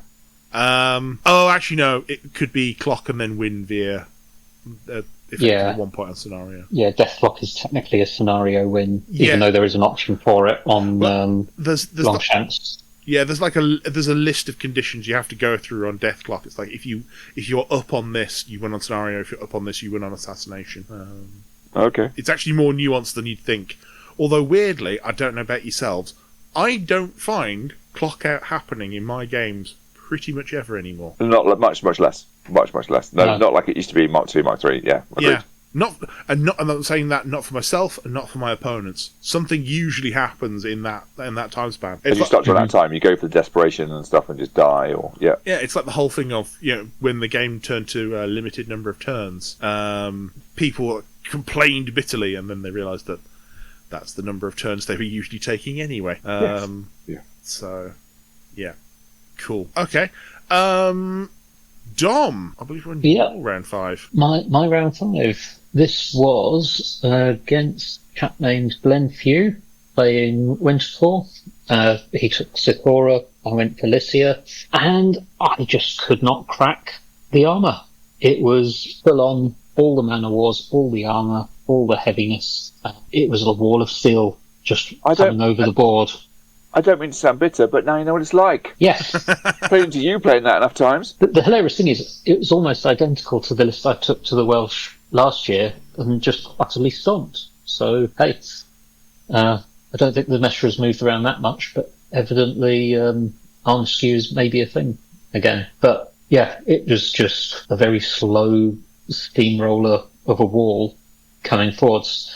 One of the things the TOs was doing at the Welsh this year that was different to previous is a spot prize for each round, and it was like a random objective you had to do. And this round, I didn't catch many of them, but this one was fail an assassination attempt, and I just joked that I'd given it to my opponent and he could just lob a shot and say he'd failed, because for the vast majority of the game I had Lycia, who starts out at Def 16 on a hill with Surefoot for +2 defense, next to a guard dog for +2 against melee, behind a wall, and just stacking it up. So it's, come on, I'll give you the prize, just try it. But that was a rather amusing stacking of astronomical death. I'm looking at Glenn's list at the moment. Like, it doesn't, just looking at it in isolation, it actually doesn't look that heavily armoured, but then you start digging down and you realise, okay, it's got iron flesh and there's an avalanche, which that's pretty good. It's got a shield, and then both direwolves, they have shields, so they're armour 21, and Medveditz is armour 22, and the bison, that doesn't go anywhere fast, and then you got a bunch of wrecking crew, you got the pikemen going up to armour 18. Only the pair of you with long-standing Kador, both of your play history, would stand there and go, that's not very high skew. I'm like, armour skew? I'm like, what? Yeah, but this is the thing. I mean, what was it this week? I presented my opponent with, which Kador Jack do you want to kill? The armour 22 one, the armour 22 one, or the armour 22 one? And it was a choice. I mean, as historically a troll player, then yes, I'm there with you, but it's just a lot. Yeah, and it comes to the thing where the light infantry in that list is the hounds. Yeah, they're no joke. Yeah, who you look at them and they go, okay, their armour. I think they start armour 14. Is it 14 up to 16 or 4? Or 15, no, it's 15. 15 to 17. 15 to 17. 15 up to 17, and no, but they got 8 boxes and tough and no knockdown, and then you put iron flesh on them, and all of a sudden they become a problem. Yeah, no, okay. And of course with Sakura, then you've got the +2 for being engaged as well, and yeah. I suffered a lot of positive charge. I mean, the heaviest hitters in my list were, Razor, but we've already talked about his deficiencies. Yeah. And my Primevals with Seers, who are 15, go up to 17 when they've got the corpses. Yeah. For the most part, they'll be fine. but not against that list. Yeah, that's an interesting one. Because no, you dice off 5-4 against most of that list most of the time. And you'd almost have to rely on things like the spear primarils that have the crit smite. Yeah, I did try that and did not roll any. Oh, but they do, yes, but they do have crit. Yeah, Crit smite or something like that, or crit slam, something like that. Smite. Yeah, there you go. Yeah, smite is the weapon quality that causes slam. It's yes, yeah, it's a weird one. It's like how you don't have crit throw, you have crit pitch. Yes. Well, I'm not sure. Does crit pitch actually exist in the game anymore? I can't remember. I can't think I've got it anywhere. I don't know about crit pitch, but combo pitch certainly exists. I'm now going to go to where I know it will almost certainly be if it does exist, which will be Menoth. Welcome to Fascinating Radio with Elite Cadre, where we look at rules. I'm not, but they are looking at rules. And while you wait, meanwhile, here's some music. We're looking at things that I will edit out later. Hang on a minute. The crit throw, thinking back to the old Cador Colossal, I think that was called Crit Devastation. No, that was the ranged one. Yeah. That was the one where anything in the AoE got lobbed. Yeah. It was hilarious. I can't remember. There we go. Yes, it does still exist as a rule. It's on the Menoth Guardian. Does that count? It's technically still a model playable in War Machine. I mean, I sold mine, so sure it doesn't count. I don't know. Oh, the crit pitch. With the spear, they always just had it, didn't it? It always yeah. just had that. Yeah, that was a classical Menoth thing to do.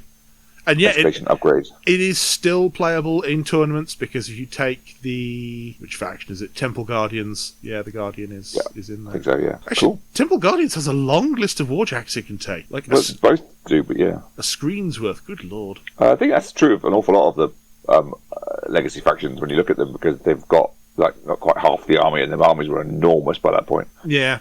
Well, I did to sidetrack a little at this point. I did go back and take a look because I wanted to find out some of the rules for Strakov, because I was talking to Jamie about Vilcor being a mix of Mark II Sorsha 1 and Strakov. I looked at Strakov as he is in Mark IV. I was like, what is this? This isn't the caster I remember. Totally different now. No, he got massively changed. Yeah, so Kurt, if you put Strakov on the table, what would you think his feat was? Come on the table really, really fast. I mean, that is the basis of it. Strakov's whole feat was if you're charging something within his control area, you got up to +4 inches of movement. Wow. Which with can't remember what the other part was. Effectively, you could have a big sidestep on a Cador Jack, which enabled these absurd charges into the backline with Beast 09. With his speed 4 jacks. Nice. Yeah. Well, because what you do is you'd have like an 11... Oh, and superiority. So you'd have a 13, 15 threat charge with Beast into some infantry, and then with Overrun, you'd bounce off those infantry into the caster for another, 6 inches of movement. It was absolutely crazy. So you'd arrive at the caster, still with 2 focus on you, with a POW 19 beast going, big stick hurt. And yeah, it was one of my favourite things. Actually, no, I think it was charged for free as well. Either way. It did just hurt in Mark II. The current Strakov's feat is 1 in control range, friendly models gain stealth, reposition 3, and takedown. 1 is control range, enemy models ranged weapons suffer -4 range, dead of night lasts for 1 round. So he hasn't got a feat, basically. It's just, what are you doing? Where's Strakov gone? I'm kind of sad. Yeah, he's just disappeared. It makes me wonder if I went through a lot of the other casters, what else I'd find in old Cador that was just completely wrong. I mean, Karchev died in Mark III.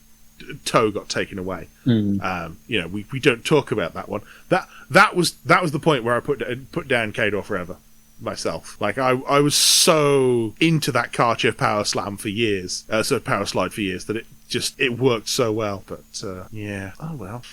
Anyway. I try not to look too much. You are making me want to go look back at the older troll rules and stuff, but I haven't investigated too much into those because I don't want to know. I don't want it to be ruined.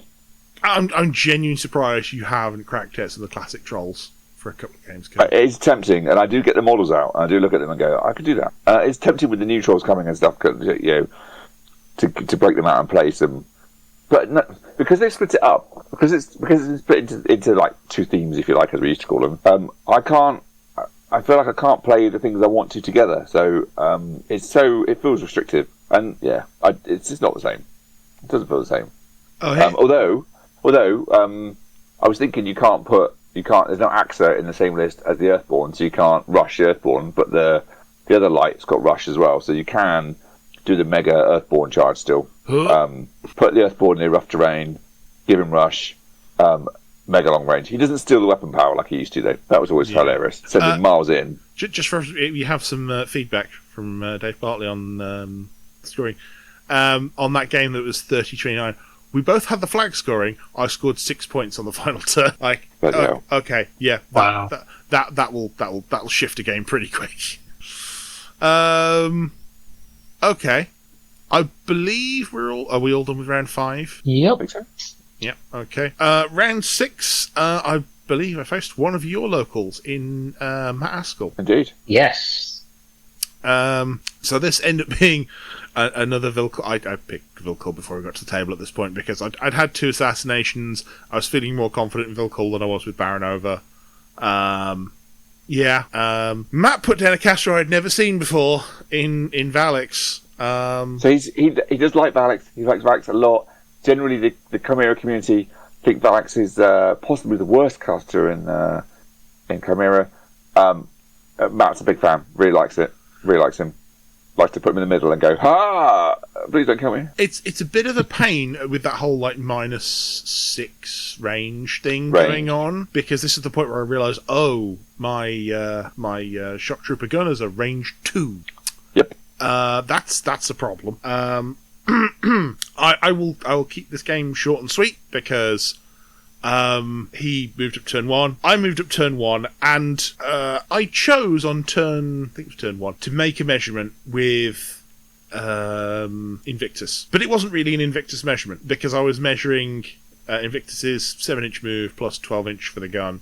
I'm like, okay, Valix is just out. I can't lob a long-range shot at anything near him. But I thought, I'll just measure. But I wasn't really measuring for Valix because I didn't want to give away the game that I was measuring for Vilcol, who was like, just to the side. You're bringing back Mark II vibes there.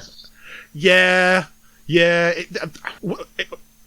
Honestly, as soon as I start playing like it's Mark II, suddenly my game gets a little bit better, and I don't know what maybe it's just muscle memory that's going in. But I never thought that, actually, of approaching it like Mark II and not getting all kind of, right, stay out of this threat, stay out of that threat, stay out of this threat. Okay, cool. Oh, I lost the scenario. So maybe you've gone to something there. I think the thing is with Vilcol, nothing in Vilcol's army matters unless it's delivering Vilcol or knocking something down for Vilcol or it's something like that.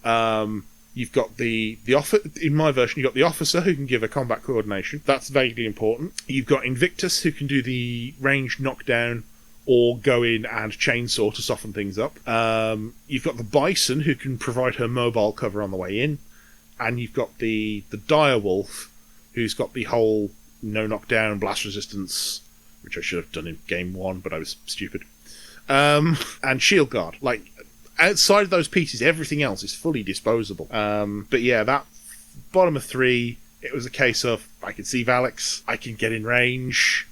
And it's when I put the proxy base behind the caster that there was that realisation of, I'm going to charge through this model that's next to you, and I don't have to go across the wall. No, I could have done this more efficiently, I know now, because Valix can't be knocked down, and I tried to arrange knockdown with Invictus. What I should have done, actually, is Invictus was fully loaded up. I should have just walked in and just chainsawed over the wall and hoped to hit the 13 on 2 attacks. Because once you do that, power 18s on a caster with 2 focus on them, not great for their health long term. But it was a fun game. It was entirely designed for me go forwards, me smash caster in face with axe. And indeed, it was 2 CPs each and 10 points to me and none to Matt. So nothing got taken off the table other than the caster. But he didn't make it easy for me. And I think if you'd known I could land behind the caster, there would have been something there. So Matt is my generally most frequent opponent. We played a lot of mirror match Chimera. He does get very aggressive with Alex, and it's like, okay, well I can kill it now. It's like, oh, it's it is that -6 range is really really good, but you need to like stay out of that range as well. But I think Valix is yet to be unlocked. Really, there's a lot of negativity around Valix in the Chimera community, but I think there is something there because occasionally Valix is amazing. So I think it's there's definitely something there. It's just a matter of trying to keep him alive. Yeah, working out the consistency. Yes, I think that sums it up well. Yeah, I think Valix is. He made a point that Valix has enough stuff that he wants to be up with the rest of the army, but he's also not tough enough that he wants to be up with the rest of the army. It's finding that interesting like midline caster point for him. Yes, because there is a certain point where -6 range just means no, you can't shoot me, go away. And I think if you can fine tune that point and keep him out of assassination range, it's going to make for a caster who's just horrible to play into. Not that Chimera aren't horrible to play into anyway, but there we go. That's a different discussion. Yes. So my Welsh ended at 3-3, and well done. All 3 of my wins were Vilcool assassinations. Wow. And as I said in Discord, it's like, first of all, I thought, what have I've become everything I hated. Then I remembered my Mark II play style, which was like, I played Sorcerer, which was feet, and then hit you with power 13s till you die, and I played Strakov, who sent Beast on a banana charge into your backlines and killed your caster. Oh, and then I got Karchev, who just did the power slide of Torch and Beast into your caster, and oh no, this is just Mark II Kador all over again. I've been enabled, help me.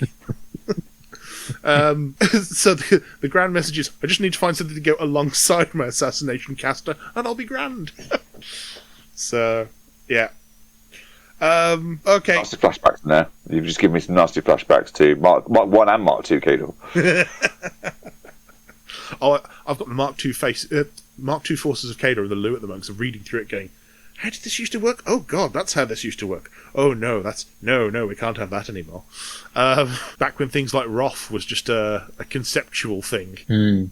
Yeah, that's not how many shots you're going to turn, sir. That is how many shots you can take if you spend the focus, making the Decimator one of the worst warjacks in the game. What's that? Roth 2 with Rat 4? Delicious. No wonder no one took the thing. Wow. Yeah, it was bad. Okay, Kurt, your final game of day 2. My final game of Welsh was against Simon Wellstead. Okay, one of my locals. As I said, a player who's been around for quite a while. I think one of his first things he said was, I feel like I used to be quite good at this game and I've just got gradually worse and worse and worse. I know the feeling. Yeah, I did say that to him as well. He's playing Chimera. So this was another Lilith Indinixian. I've not got his list in front of me, so I can't remember what he had on the table. Actually, no, I can. So he had the character Beast Skiller, and he had a good spread of a combined Vipex and some infantry. It's a very mixed arms list. And fundamentally, did he go? I think he went first. No, he made me go first. I think he wanted the table edge because of the way that it was a very open table. It was, which felt very dangerous. He had 2 lots of ambushing. So he had the shades coming on one side, and then he had some of the other single wheel infantry coming on the opposite side, and it split the forces. Also because it was best laid plans. So we had the 50s disappear from the middle. Okay. So we had massive split. So we had nothing in the middle, and we had 40s on one side, cash on one side, and 40s on the other. So I managed to score his cash, which I think my turn 3. Yes, he made me go first. I scored the cash, pushed him off of it, killed. What do you have there? The solo Riven was on it. Managed to kill that. Even put Aberration into it, just to push the left hand side or my left hand side enough to take the. He black oiled my Drakian, but I just activated the jockey just to score because it was already in place. So killed the things around it and scored. Pushed him back off the other side of the scenario. Was very, very aggressive. And then charged, looked at assassination, really considered it, thought I could get a Vipex in, and went, you know what? I think this is much better served than just killing the heavy, because then he's got very little that can really mincemeat the centre of the army. Lilith was awesome in that game. As the shades came in, she killed all of them in one volley of shooting. She killed all 3 shades in one turn at range. Out of sight, ignores the stealth. Rat 8, 3 shots, 3 dead shades. It was like shot, whatever it's called. Yeah, it was good. Pushed him up on scenario, took the lead, and we talked through what he had to do to try and get back. I think I went 6-2 up at the end of my turn, so he had to stop me scoring and score 1, and score 2 rather. I think he managed to push me off and contest mine and stop me scoring all but my rear one. Did I 5-2? Perhaps it was 5-2 at the end of that turn, but he couldn't stop me scoring my flag at the back, even though he could take, and I was still contesting his, so he couldn't score more to push it back, so I won 6-3 on scenario. It was a welcome last game that just went to plan. I didn't feel like it was a walkover, but went to plan, if you know what I mean. My dice were where I needed them, and it worked. It wasn't that pretty, but it worked. Yeah. As it came away just going, maybe Chimera is not really my faction. I really enjoyed them, and I have put them away. And I was surprised. That made me a little bit sad. So they're not going to stay away, because I do enjoy them, even though it's a very different army to what I've historically played. I have really enjoyed playing Chimera, and we'll definitely come back to them at some point. Yeah, okay. So, what is the... The tally is a disappointing 2-4. So I only won 2 games, lost 4 games. I was going to ask, what's the plan for factions-wise going forward? Well, that we can come back to on painting table, if you like. Okay. Well, the medium view is Kithgard, I think. The more I read Kithgard, I'm looking at bits and pieces and the spoilers and the odd bits that come out. Really like the idea of more classic trolls. It's where I played most, and it's what I really enjoy, and I like the vibe that I'm getting from them. Let's see what the rules are and see what comes out. But as I said to Russ that I may pick them up, he just laughed in my face when I said I may buy Kithgard. I love the fact that when questioned what your new faction is, the answer is trolls. Are they going to be new albino trolls as well? No, they're going to be albino, but they are going to be new. So how dare you take that back?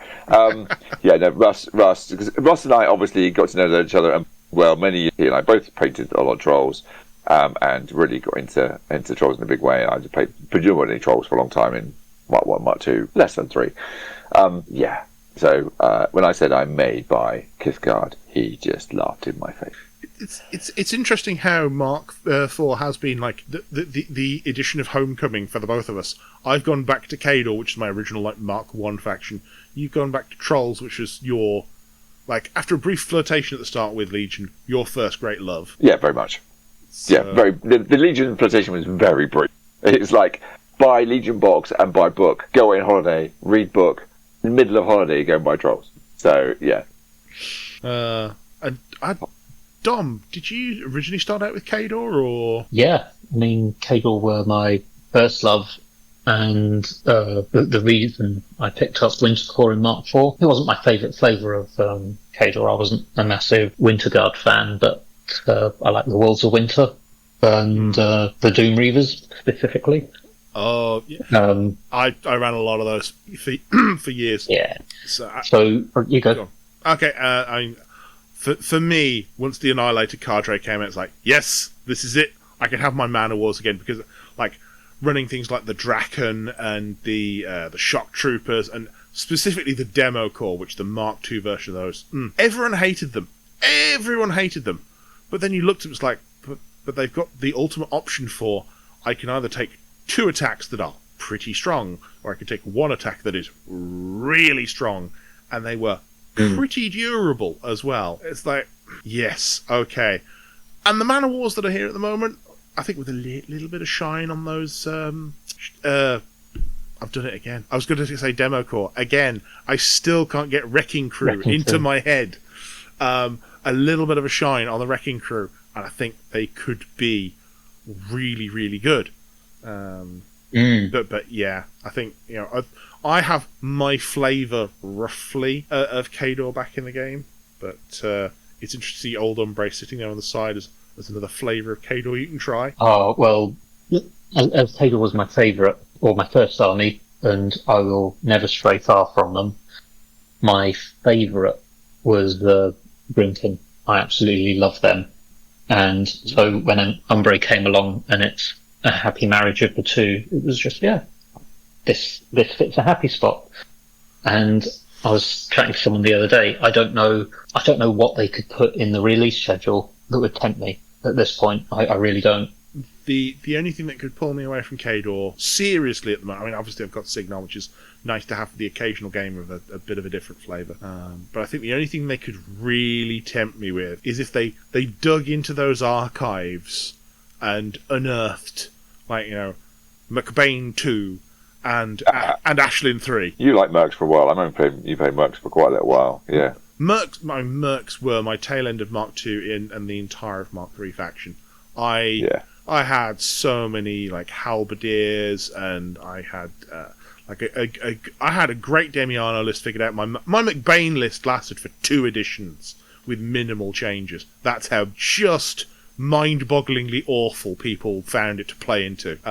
My favourite being, still many years later, a game that I had at the Northwest Gaming Centre, where I put failsafe on my Kayazi, which, if anyone doesn't know, means that, Kayazi with stealth, if you're outside of 5 inches, you shoot and you miss them. Oh no. But if you move within 5 inches, countermeasure says you can't shoot at all.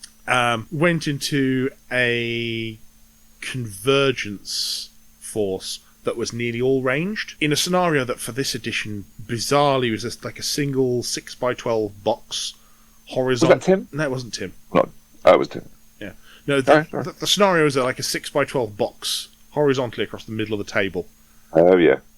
With like an objective in 2 diagonal opposite corners. My Kayazi ran to the far edge of the box and just lined up like an inch apart. So there's this massive area of the table where my opponent could not shoot. And also feated, which meant that they were super tough for the turn. So even if you knock them down and kill them again, they just heal a point and lie there. My opponent then, to shoot, backed all the way up off the objective onto his side of the table. Alright, cool. Score a point in my turn. Score a point in your turn. Back to me. I kill your objective. Score a point in my turn. You've got nothing you can do at this point because I win. It was such a horrible thing to do, and I treasure it deeply, even though it is massively abusive. And this is why a lot of the Mark II armies possibly had to go away.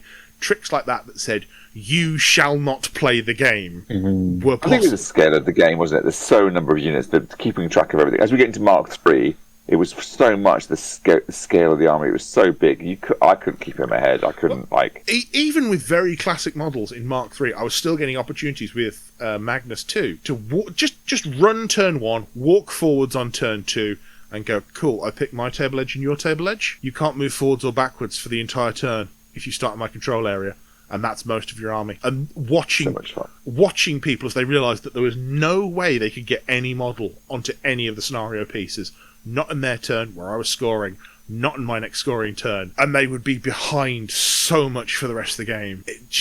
It was back-breaking what you could do. Which, again, is an argument for the current scenario system we have, and not having your Denny 2s, not having your Haley 2s, not having your Denny 1s either. The fun police. Woo, woo, woo. Yeah. Anyway, we've gone very much aside. I don't think... Dom, I don't think... I was just thinking that that's a good topic for future podcasts, I think, coming back round to factions and the appeal and the kind of... But let's come back to that another time, I think. Yeah. So Dom, should we do your last game? Yeah. It was against Ryan Jones, and as I mentioned way earlier, it was Mirror. He dropped Lycia, and I went for Yana, Bear Lady. And this was a very interesting one.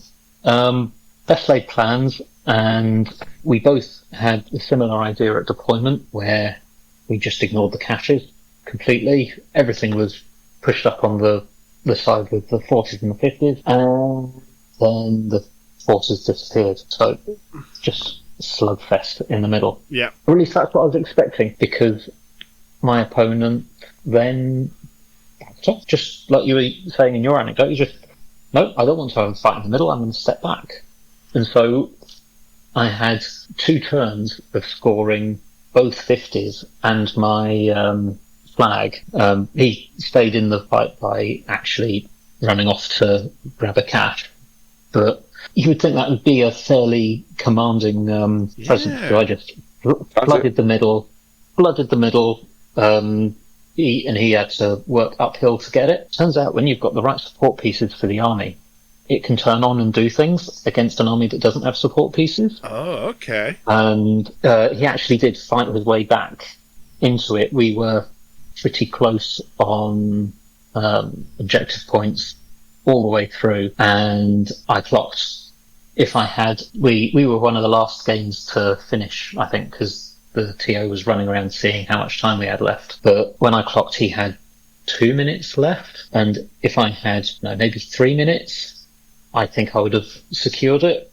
But obviously I didn't. I ran out of time, and then because you do the final round of scoring, I basically scored double for that because I was out of position and still busy killing things, leading to a score of 13-9, which hurts a bit, but it wasn't actually as divergent as it sounds.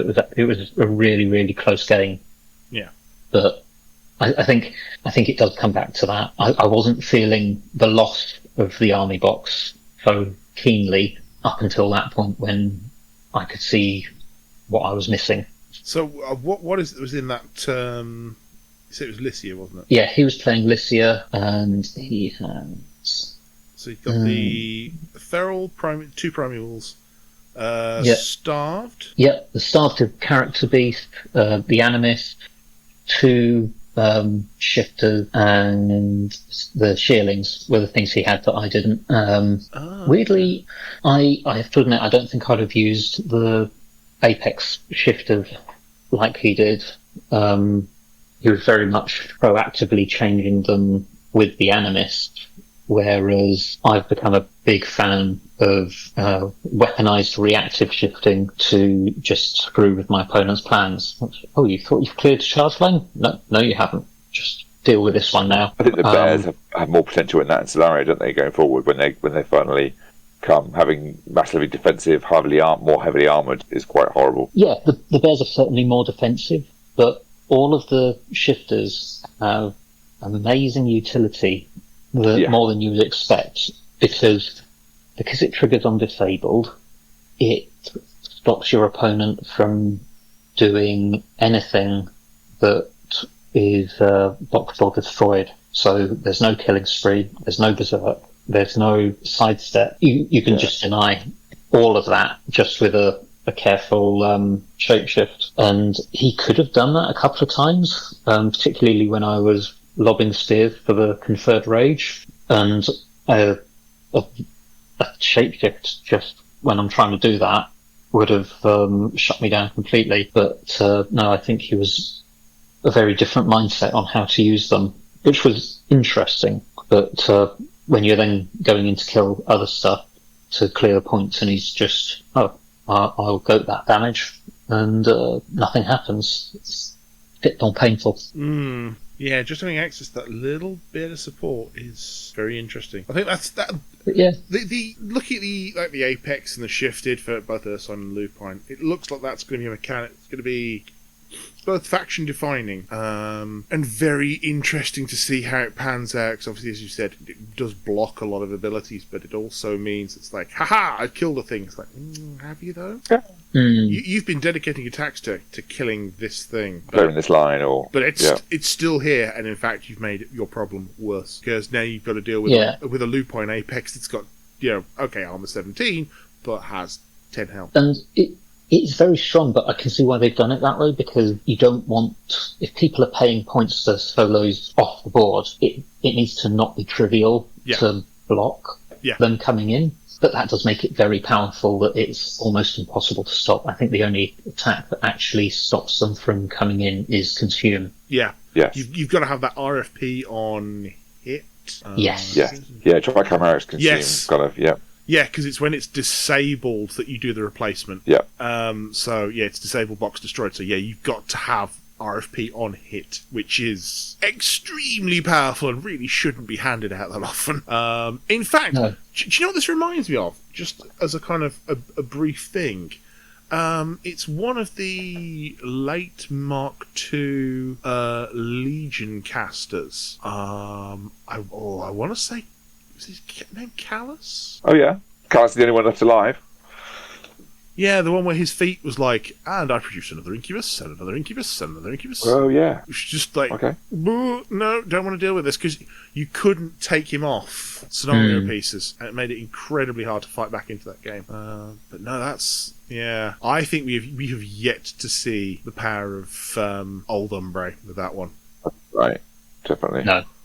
And the scary thing is that at the Welsh, they came third. Yes, Wout was playing Umbre and came third with them. Yeah. Yep. So even without the auxiliary box, they're getting results. So I mean, if we just quickly kind of run through top 8, 'cause that's a nice cut. We have Storm Legion, Brian Bloods, Chimera, another Storm Legion, Orgoth Sea Raiders, Old Umbre, Gravediggers, and Gravediggers. So, But those also were were there only 3 Gravediggers players, I want to say? Is that right? And 2 of them were up there? I think it was 4 Gravediggers players. Okay. I found that interesting. That they are... Well, the third one was in 14th. Okay. And the fourth one was in 25th, because they're the one who made the mistake and selected the wrong casters. So they're listed as Gravediggers and Storm Knights. What I found really interesting about the top players was, I think it was about round 5 when I looked, and almost all of the top 5 were just Brian Bloods.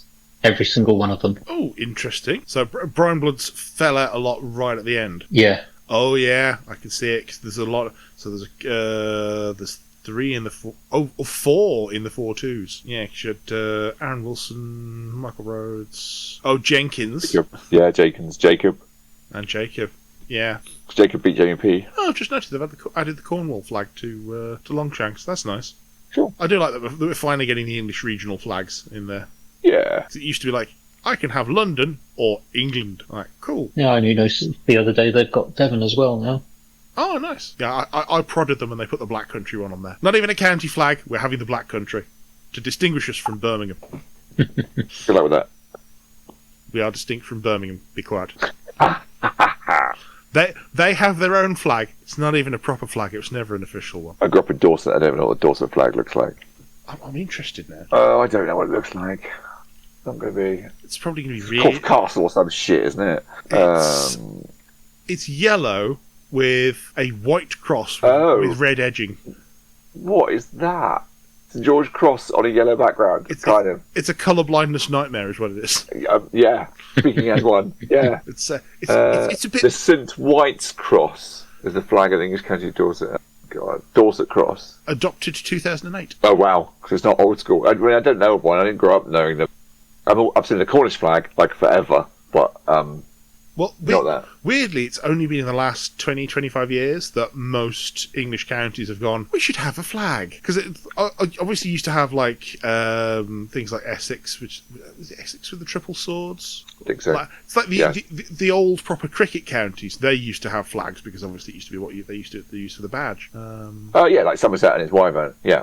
Yeah, but a lot of the other counties just didn't bother because they were assembled in the 1970s from bits of other counties and had other bits bolted on, and went, yeah. That's weird though, because Dorset is a very old county, but it doesn't have one, which is odd. But yeah, odd, but it is what it is.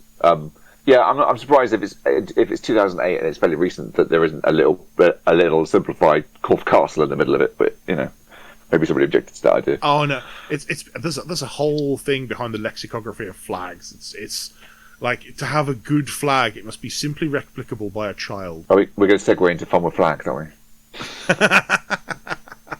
we? We're not doing Sheldon Sun with flags. Uh-huh.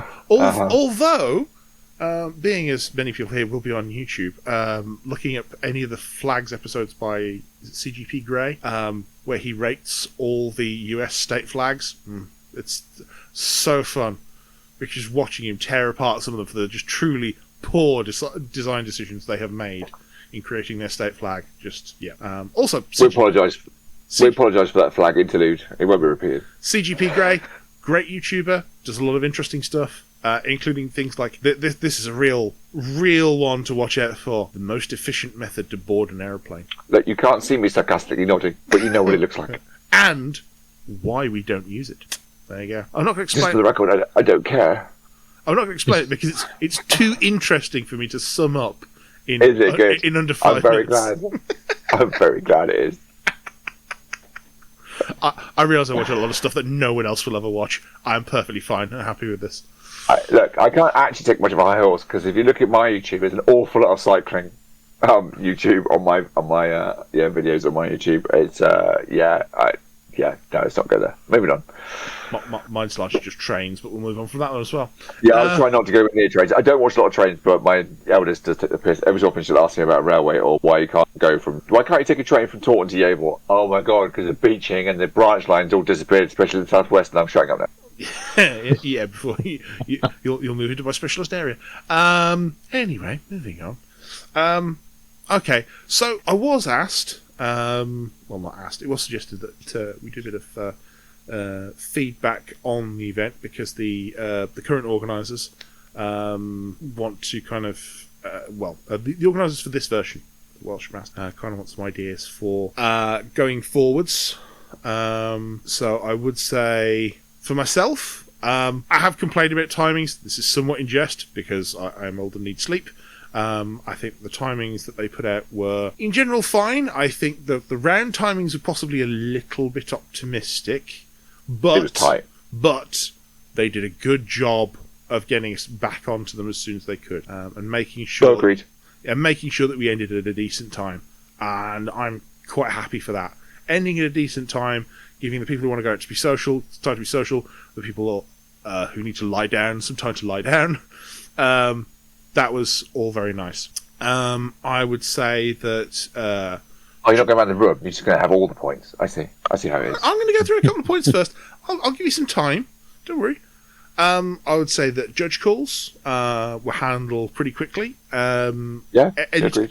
Anytime I shouted, someone was at my table within 20, 30 seconds. Although sometimes this did involve them being 10 feet away when I'd shouted. And I do shout loud. Because as a former judge, I know what it feels like to have someone at the back going, "Judge," very quietly, and slightly wave a hand, and you're like, "Is someone looking for a?" No. Although we couldn't fall back on the traditional of shouting Martin's name or even Mart, which is a very good way, very loudly, of getting his attention. But we couldn't fall back on that as I usually would. No. But yes, judge calls dealt with quickly, and. Didn't have a problem with it. Although, to be honest, that's a problem that's largely gone away anyway. Judge calls are much quicker than they used to be because the system just tends to work a bit more now. Yeah, true. I didn't have any judge calls at all. Oh, nice. I think mine were mostly for we need you to measure between these 2 points. Is this within 14 inches of this? Because it was one of these cases where we'd have had to measure through a house in the middle of the board, and it was just the judge came along, moved the house, and went, "No, that's obviously out." It's yes, but we couldn't without moving the house, and that was a pain in the arse, and we'll let you do it. I think, I'm not sure, was terrain in their purview, or was that just fire? That's my first one I'm going to raise, yes. Was that just Firestorm's terrain? It was Firestorm's terrain, just Firestorm, yeah. So it was inadequate War Machine terrain. Is the short version, I think, in my opinion. It is what it is, and if that's what it was, and they know that, then. But it was not enough, wrong size, just disappointing. I did have to make 2 calls over playing on a cricket pitch because, even though my faction is a ranged faction, and I'm pretty okay with playing on a cricket pitch, I didn't think it was fair or an interesting game, and most of all in War Machine, I want to have something interesting in the middle of the board to go, oh, okay, how do I have to play this? Some lineups like blocking terrain in the middle is essential. Yes, absolutely. Or off-centre's fine, but in the middle. Yeah, I'll 100% agree. You cannot have full diagonal and full middle-to-middle sight. You cannot have General Melchard with his map upside down. Yes, it doesn't work. Yeah, it's a barren, featureless desert. There we go. So, I think, because I'm guessing Martin will be inheriting that terrain. Then previous Welsh have been neoprene with extra stuff on top, so I'm assuming we'll go back to some kind of solution from that. Was it Ben who brought it over last time? I think the previous version, there'll be an alternate solution, I'm sure. Yeah. Martin has been saying this evening that he's actually on a mission. He's running his printed hot, and he's aiming for full 3D terrain on every table. So right at the end, the 3D printer. He was talking about themed tables inspired by you, Dom, and your events, of having as many themed tables as he possibly could. Yeah. He particularly likes your pirate table, apparently, with your ships and shipwrecks. Interestingly, and just on a side point here, Warsel is also looking at doing the same kind of checking out some of the current terrain and going to a really useful box of themed 3D terrain for every table. Cool. Yeah. With, I think the plan is to have 16 to 18 pieces per box, of which you use 12 to 14. Ah! So even though you will have a themed table, it won't necessarily be the same themed pieces That's a good idea. every time you play it. Yeah. So, yeah, I thought that was an interesting way. And plus, as well, if you have a couple of themes that are close enough, the leftovers can make table 5 and 6 if you need them. Yeah. Yes. So, yeah, if Martin's looking at 3D printing, getting more terrain pieces in, that would be good. I know there was a discussion on hills, which are both kind of essential and part of War Machine, but also just the worst pieces of terrain to work with. I think the idea of having that little kind of lump of hill that you can just prod under a model to stop it being half on a hill is a great idea. But we'll see what comes of that. But yeah, obviously we don't just want here is another big building to slap in the middle of the board. But although the house that comes with the train set,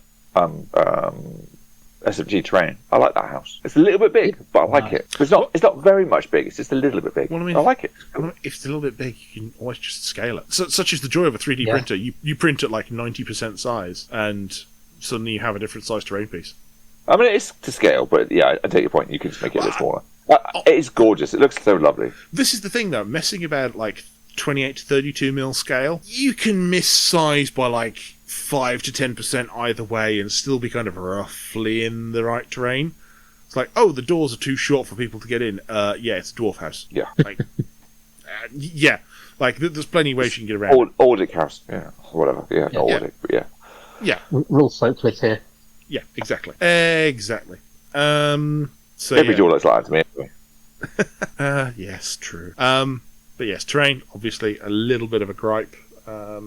It's fixable. I don't think it robbed my games of a lot of fun, but they could have been. There are 2 games that required judge calls that perhaps wouldn't have needed them. I played on a lava pit that was bad for the eyes, and I'm colorblind, and had no central line of sight block. Ouch. Yeah, the 2 we called over were for central line of sight, and yeah, things were moved about. The acid pool in the middle does not block line of sight. Oh. No, it doesn't. No.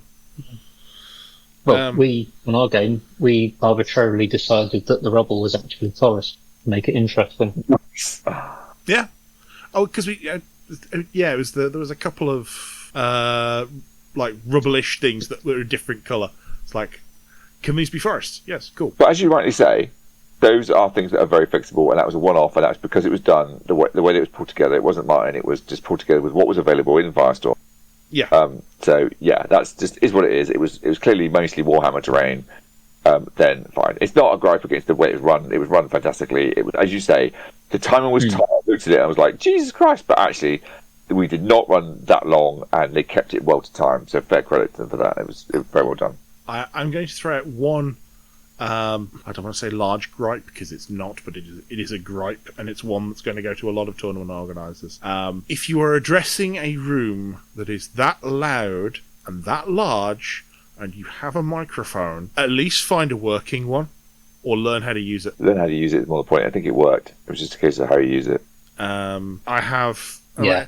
Like, I realise that you can just say, okay, can everyone gather round, which probably should have been done. Or find someone with a loud voice like mine. Yeah. I mean, Martin can be heard over anything, let's face it. The man has a pneumatic drill of a voice.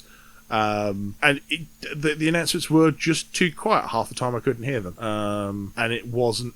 Yeah. That's the long and the short of it. I'm not going to go any further into that one myself. No, I mean, that's fair. I don't have any problems with the event. It, like you say, it was on time and as well organised as it could be. My emotional roller coaster was largely the issue of Longshanks rather than them, but it was handled as best as it could have been.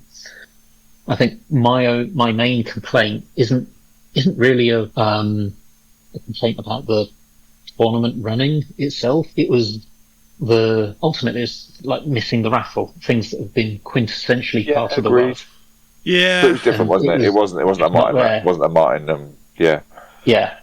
And it's not something that was probably within their control because they were just running the rounds on the Longshanks and that, and all the prizes and everything was outsourced to Steamforged. But I think given that it was a Steamforged event, I maybe naively was expecting a little bit more pizzazz on the prize table. But that said, those metal plates were lush. Dave has made a very good point in the chat.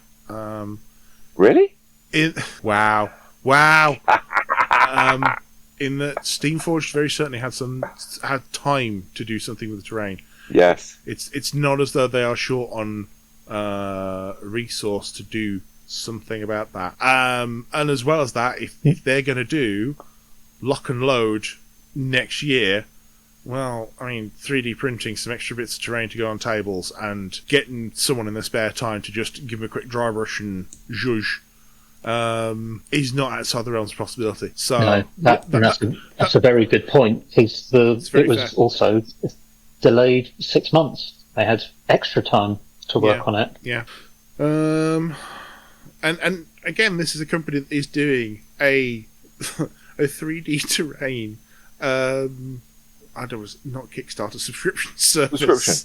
So, yeah. The more you think about it, the sillier that one gets, actually.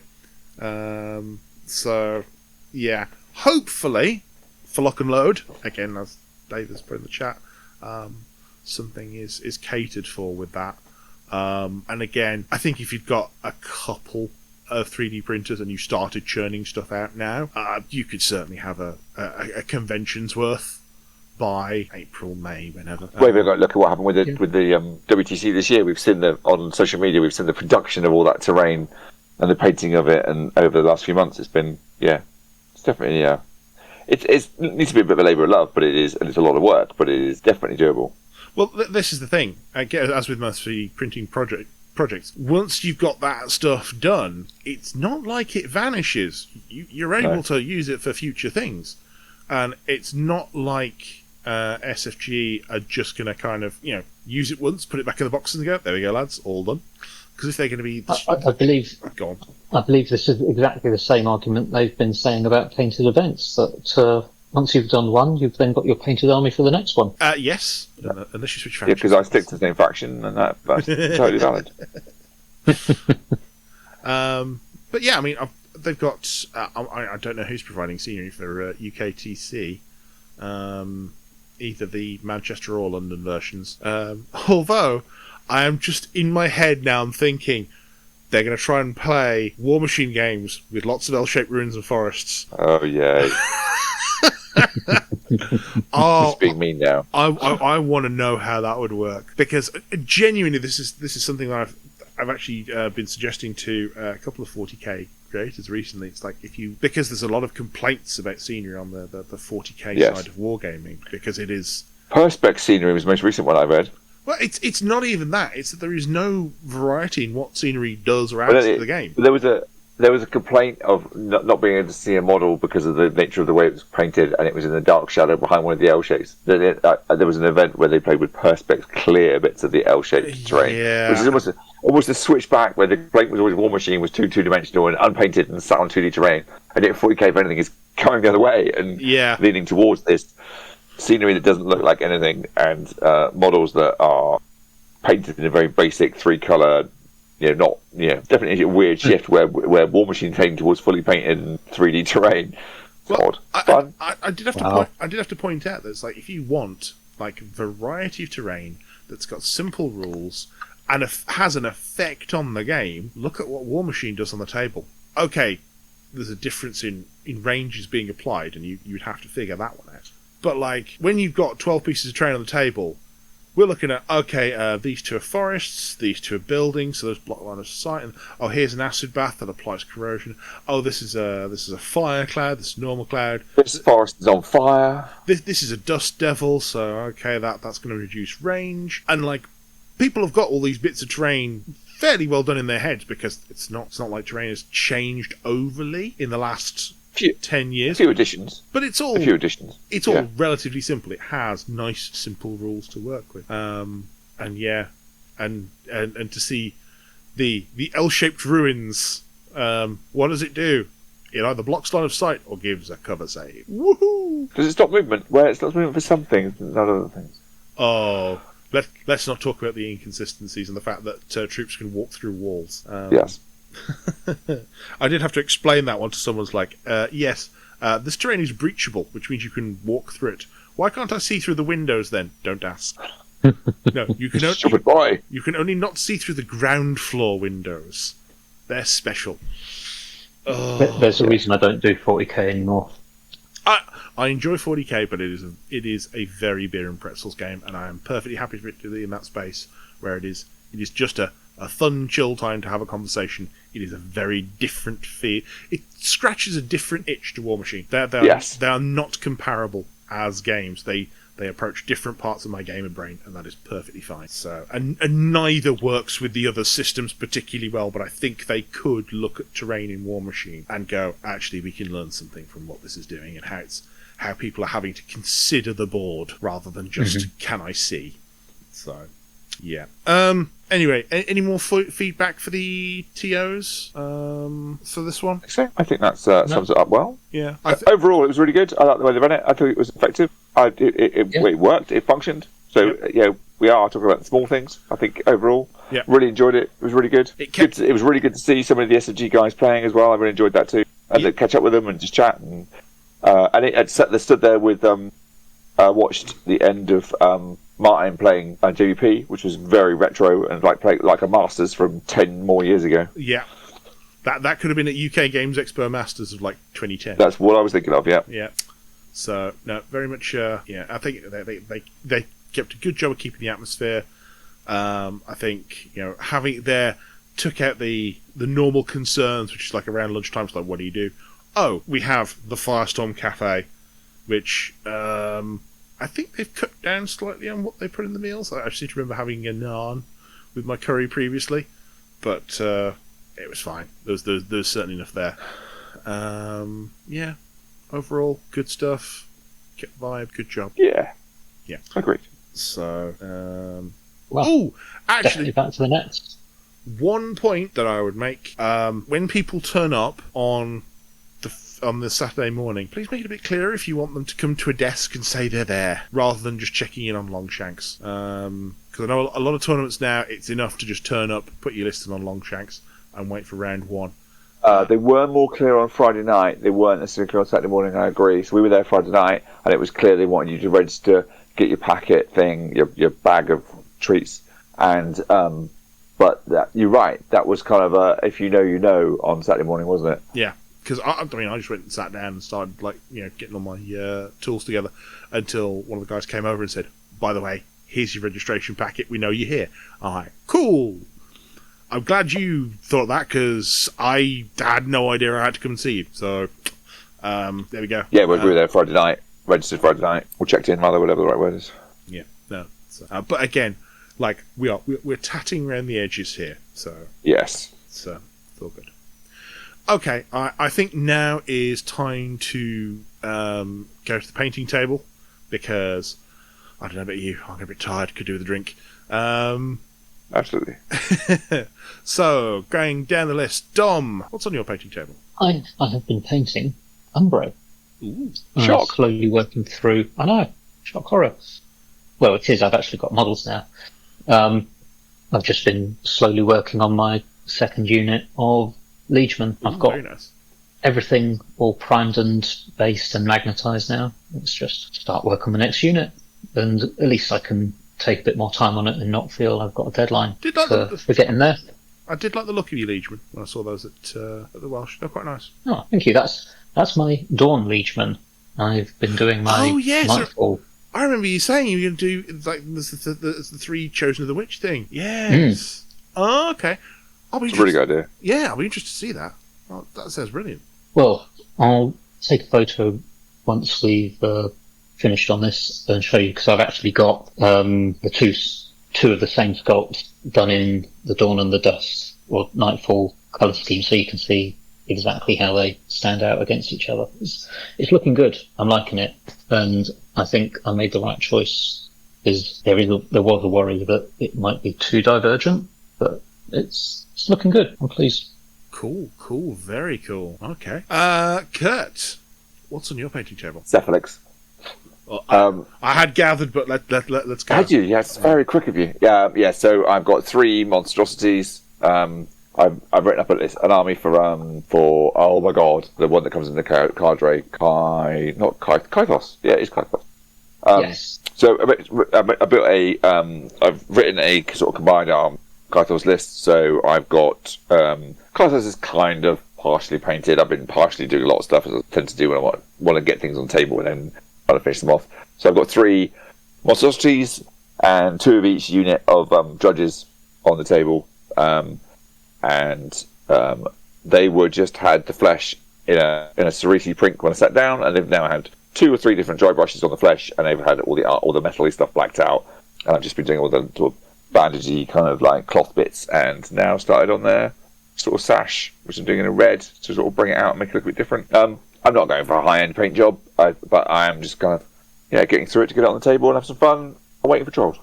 So you did. Really? That's why. Are you seeing this as like a continuation of what you did with Aberration? Aberration, very much. They look like Aberration. Yeah, I like my Aberration. I'm happy with the way that looks. So yeah, start with the same paint that I'm using for the interview, everything at the moment, which is not even it's not even a craft paint as such. And then highlighting up with a few, with like what's that?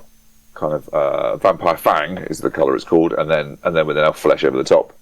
And I probably will go back with a smaller highlight on them afterwards, but then get all the bits around the edges and the side look a bit pinky and sore and raw. I like that effect, even though at a certain point I can't see it anymore, but I know it's there. Because colour blindness, even though the colour is still there and I can see the colour, the weird thing with colour blindness is your brain makes assumptions, or my brain makes assumptions about what I'm seeing, and will remove. It's like contrast on a photograph. It sort of removes the outliers. It's an odd thing, even though I know the colour's there.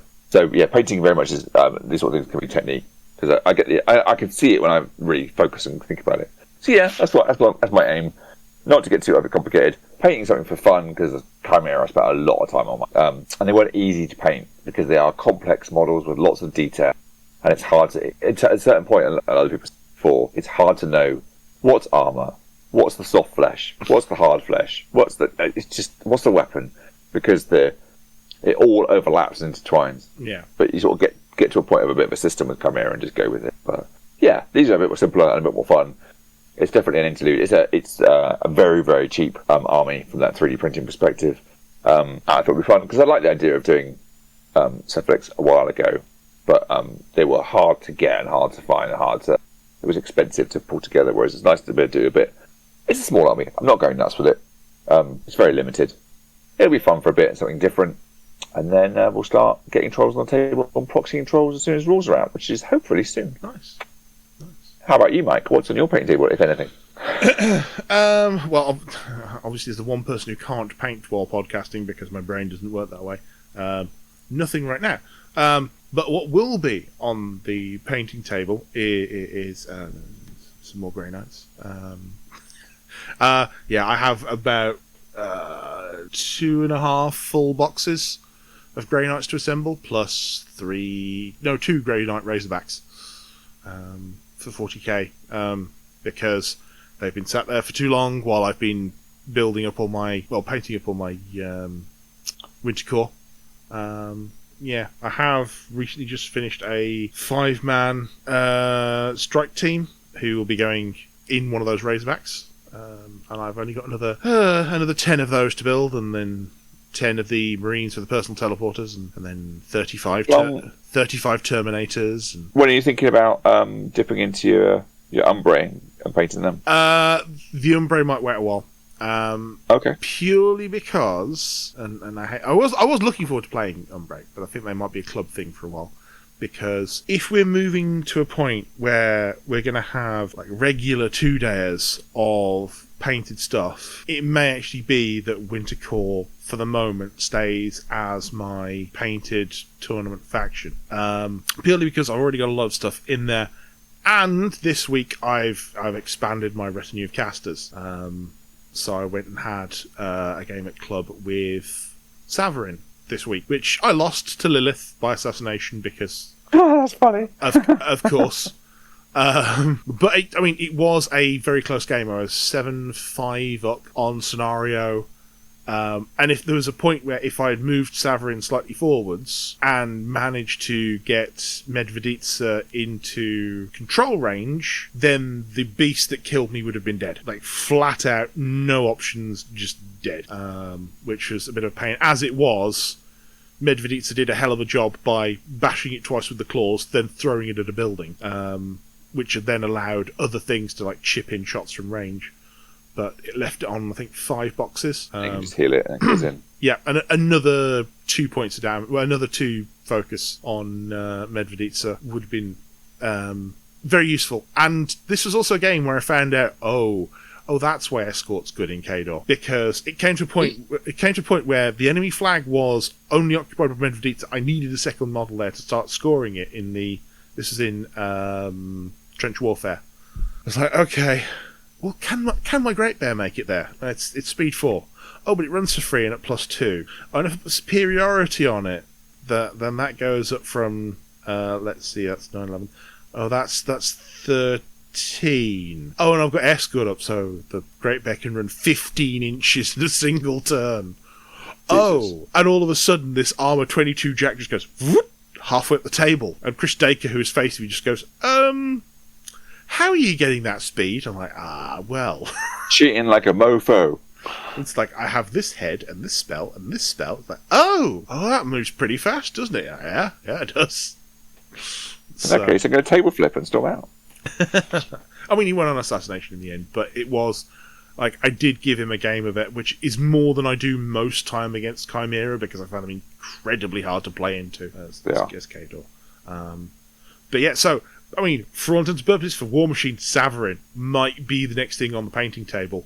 And I'm 50-50 on plans for painting him, because I either want to continue my normal theme, in which case he'll get the green and the yellow and blue shoulder pads, and he will continue to be, just another Warcaster. Or I go the more highly skilled and the bit that makes me sweat route. Which is give him proper white parade officer's garb with oh my god with gold brocade. Wow, that'd be cool. And it's like do it. And sort of green trim to tie it in, but just go with the. I'd look for military uniforms that go with that bright white parade ground look. Yeah. And see what naval officer kind of But that sort of stuff, it's like. Oh, that's tempting to make him stand out as this guy who's got the echoes of Irusk, of that supreme commandant, going through him, unlike anyone else who's just a Warcaster who's coming up through the system. He's absolutely got the ego for it. Yeah, so if not, he is man of the big hat. He has to have something that draws the eye from across the table.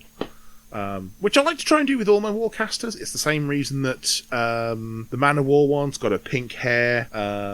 It's the same reason that Baronova has the blue and yellow tassels down her back for the like where the Arcanists have those tabards, and she's got two. They turn from red to blue and yellow on her. Cool.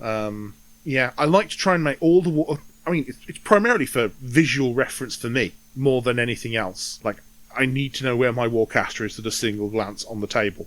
I find it incredibly... That's sensible. Actually, this is something to be said for the fully painted thing as well, at the Welsh. I find it incredibly frustrating in all grey games to look across the table and go, where's your caster? So, Shyrus is the worst one for that, isn't it? Shyrus stood next to the support unit. People go, where's your caster? Which one of these four here, but I'm not telling you which one. It's like... I have huge problems with that. So, I mean, what I would ask is... for people who are painting, please take 5 minutes, even if you're doing the most basic paint job in the world, to just add a little splash of colour, a little bit of something different, maybe something on the base.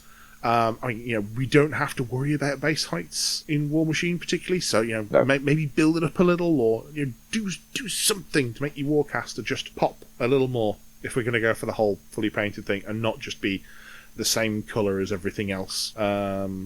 Generally, people are pretty good about it, but it's like sometimes like, where is it? So it's part of the reason I really like the extreme sculpts they've been doing on the print service.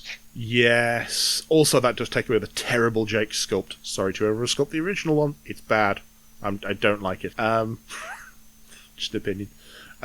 Yeah, some of those extreme sculpts have been very interesting. Yeah, so was it Lycia sitting in the tree? And yeah, that's good. It's good idea. Although extreme plugger, that's a thing. Oh yeah, it's huge. Like which I don't, isn't a bad thing as long as it's playable on the table and you can work with it. I'm constantly finding models now. It's like, we're gonna have to scorn charge this one. What does that mean? We're gonna move it in backwards. There we go. Yep. A lot of people have forgotten the old scorn charge. It's certainly. That's just one thing that Dom didn't mention earlier on when he was talking about playing Kador so much. He played Scorn quite a lot too. Yeah, they were fun. They didn't quite click with me the same way that Orgoth haven't quite clicked with me here. But no, they were fun. But best huge face models ever. Yeah. Oh, with the the Scorn ones. Yeah, I sold mine now. I was quite sad to see the Mammoth and Hydra and Xerxes 2 all disappear from a shelf. Oh yes, of course. Xerxes 2 on it. Was it Rhinodon or something? It was a big rhino thing, yeah. Yep. That thing was immense. Yeah, no, that's some interesting models that will, never come back into circulation unless SFG really go off their heads crazy, their pants on head crazy. Yeah.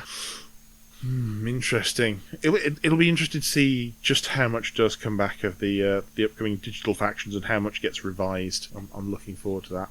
So anyway, Yeah, that's interesting. we've waffled. So Indeed. yes. Final reminder: if you're interested in Welsh Masters, tickets are available on Friday the 26th. Friday the 26th at 7 p.m. they're available from Friday the 26th of September. From Firestorm's From Firestorm Games. Yeah, Firestorm's Battlefields website. Yes. So go to Firestorm, look for the Battlefields. Welsh Masters, June 27th, 28th, 2026. It should be a fun time for all. Your ticket, if it's the same as this year, does include lunches on both days. And when Martin puts out a call for Welsh cakes, have some Welsh cakes because they're absolutely lovely. It is worth saying on the Welsh tickets that they are staying the same price up until the end of December. From January, the prices are going up. Yeah, you've got an early bird special going on there, so get in while you still can, I guess.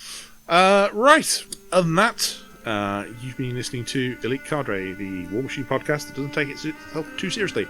I've been Mike. I've been Kurt. And I've been Dom. And there's still no Nick to say goodbye to himself. Oh, say goodbye, Nick. No, he's not here. Oh, too busy.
You've been listening to Elite Cadre, a War Machine podcast. Email us at elitecadrepodcast@gmail.com. Find us on Twitter at elite_cadre. Music provided by Martin de Bont and Symphony of Spectres. For more details on War Machine and its upcoming releases, please visit steamforge.com.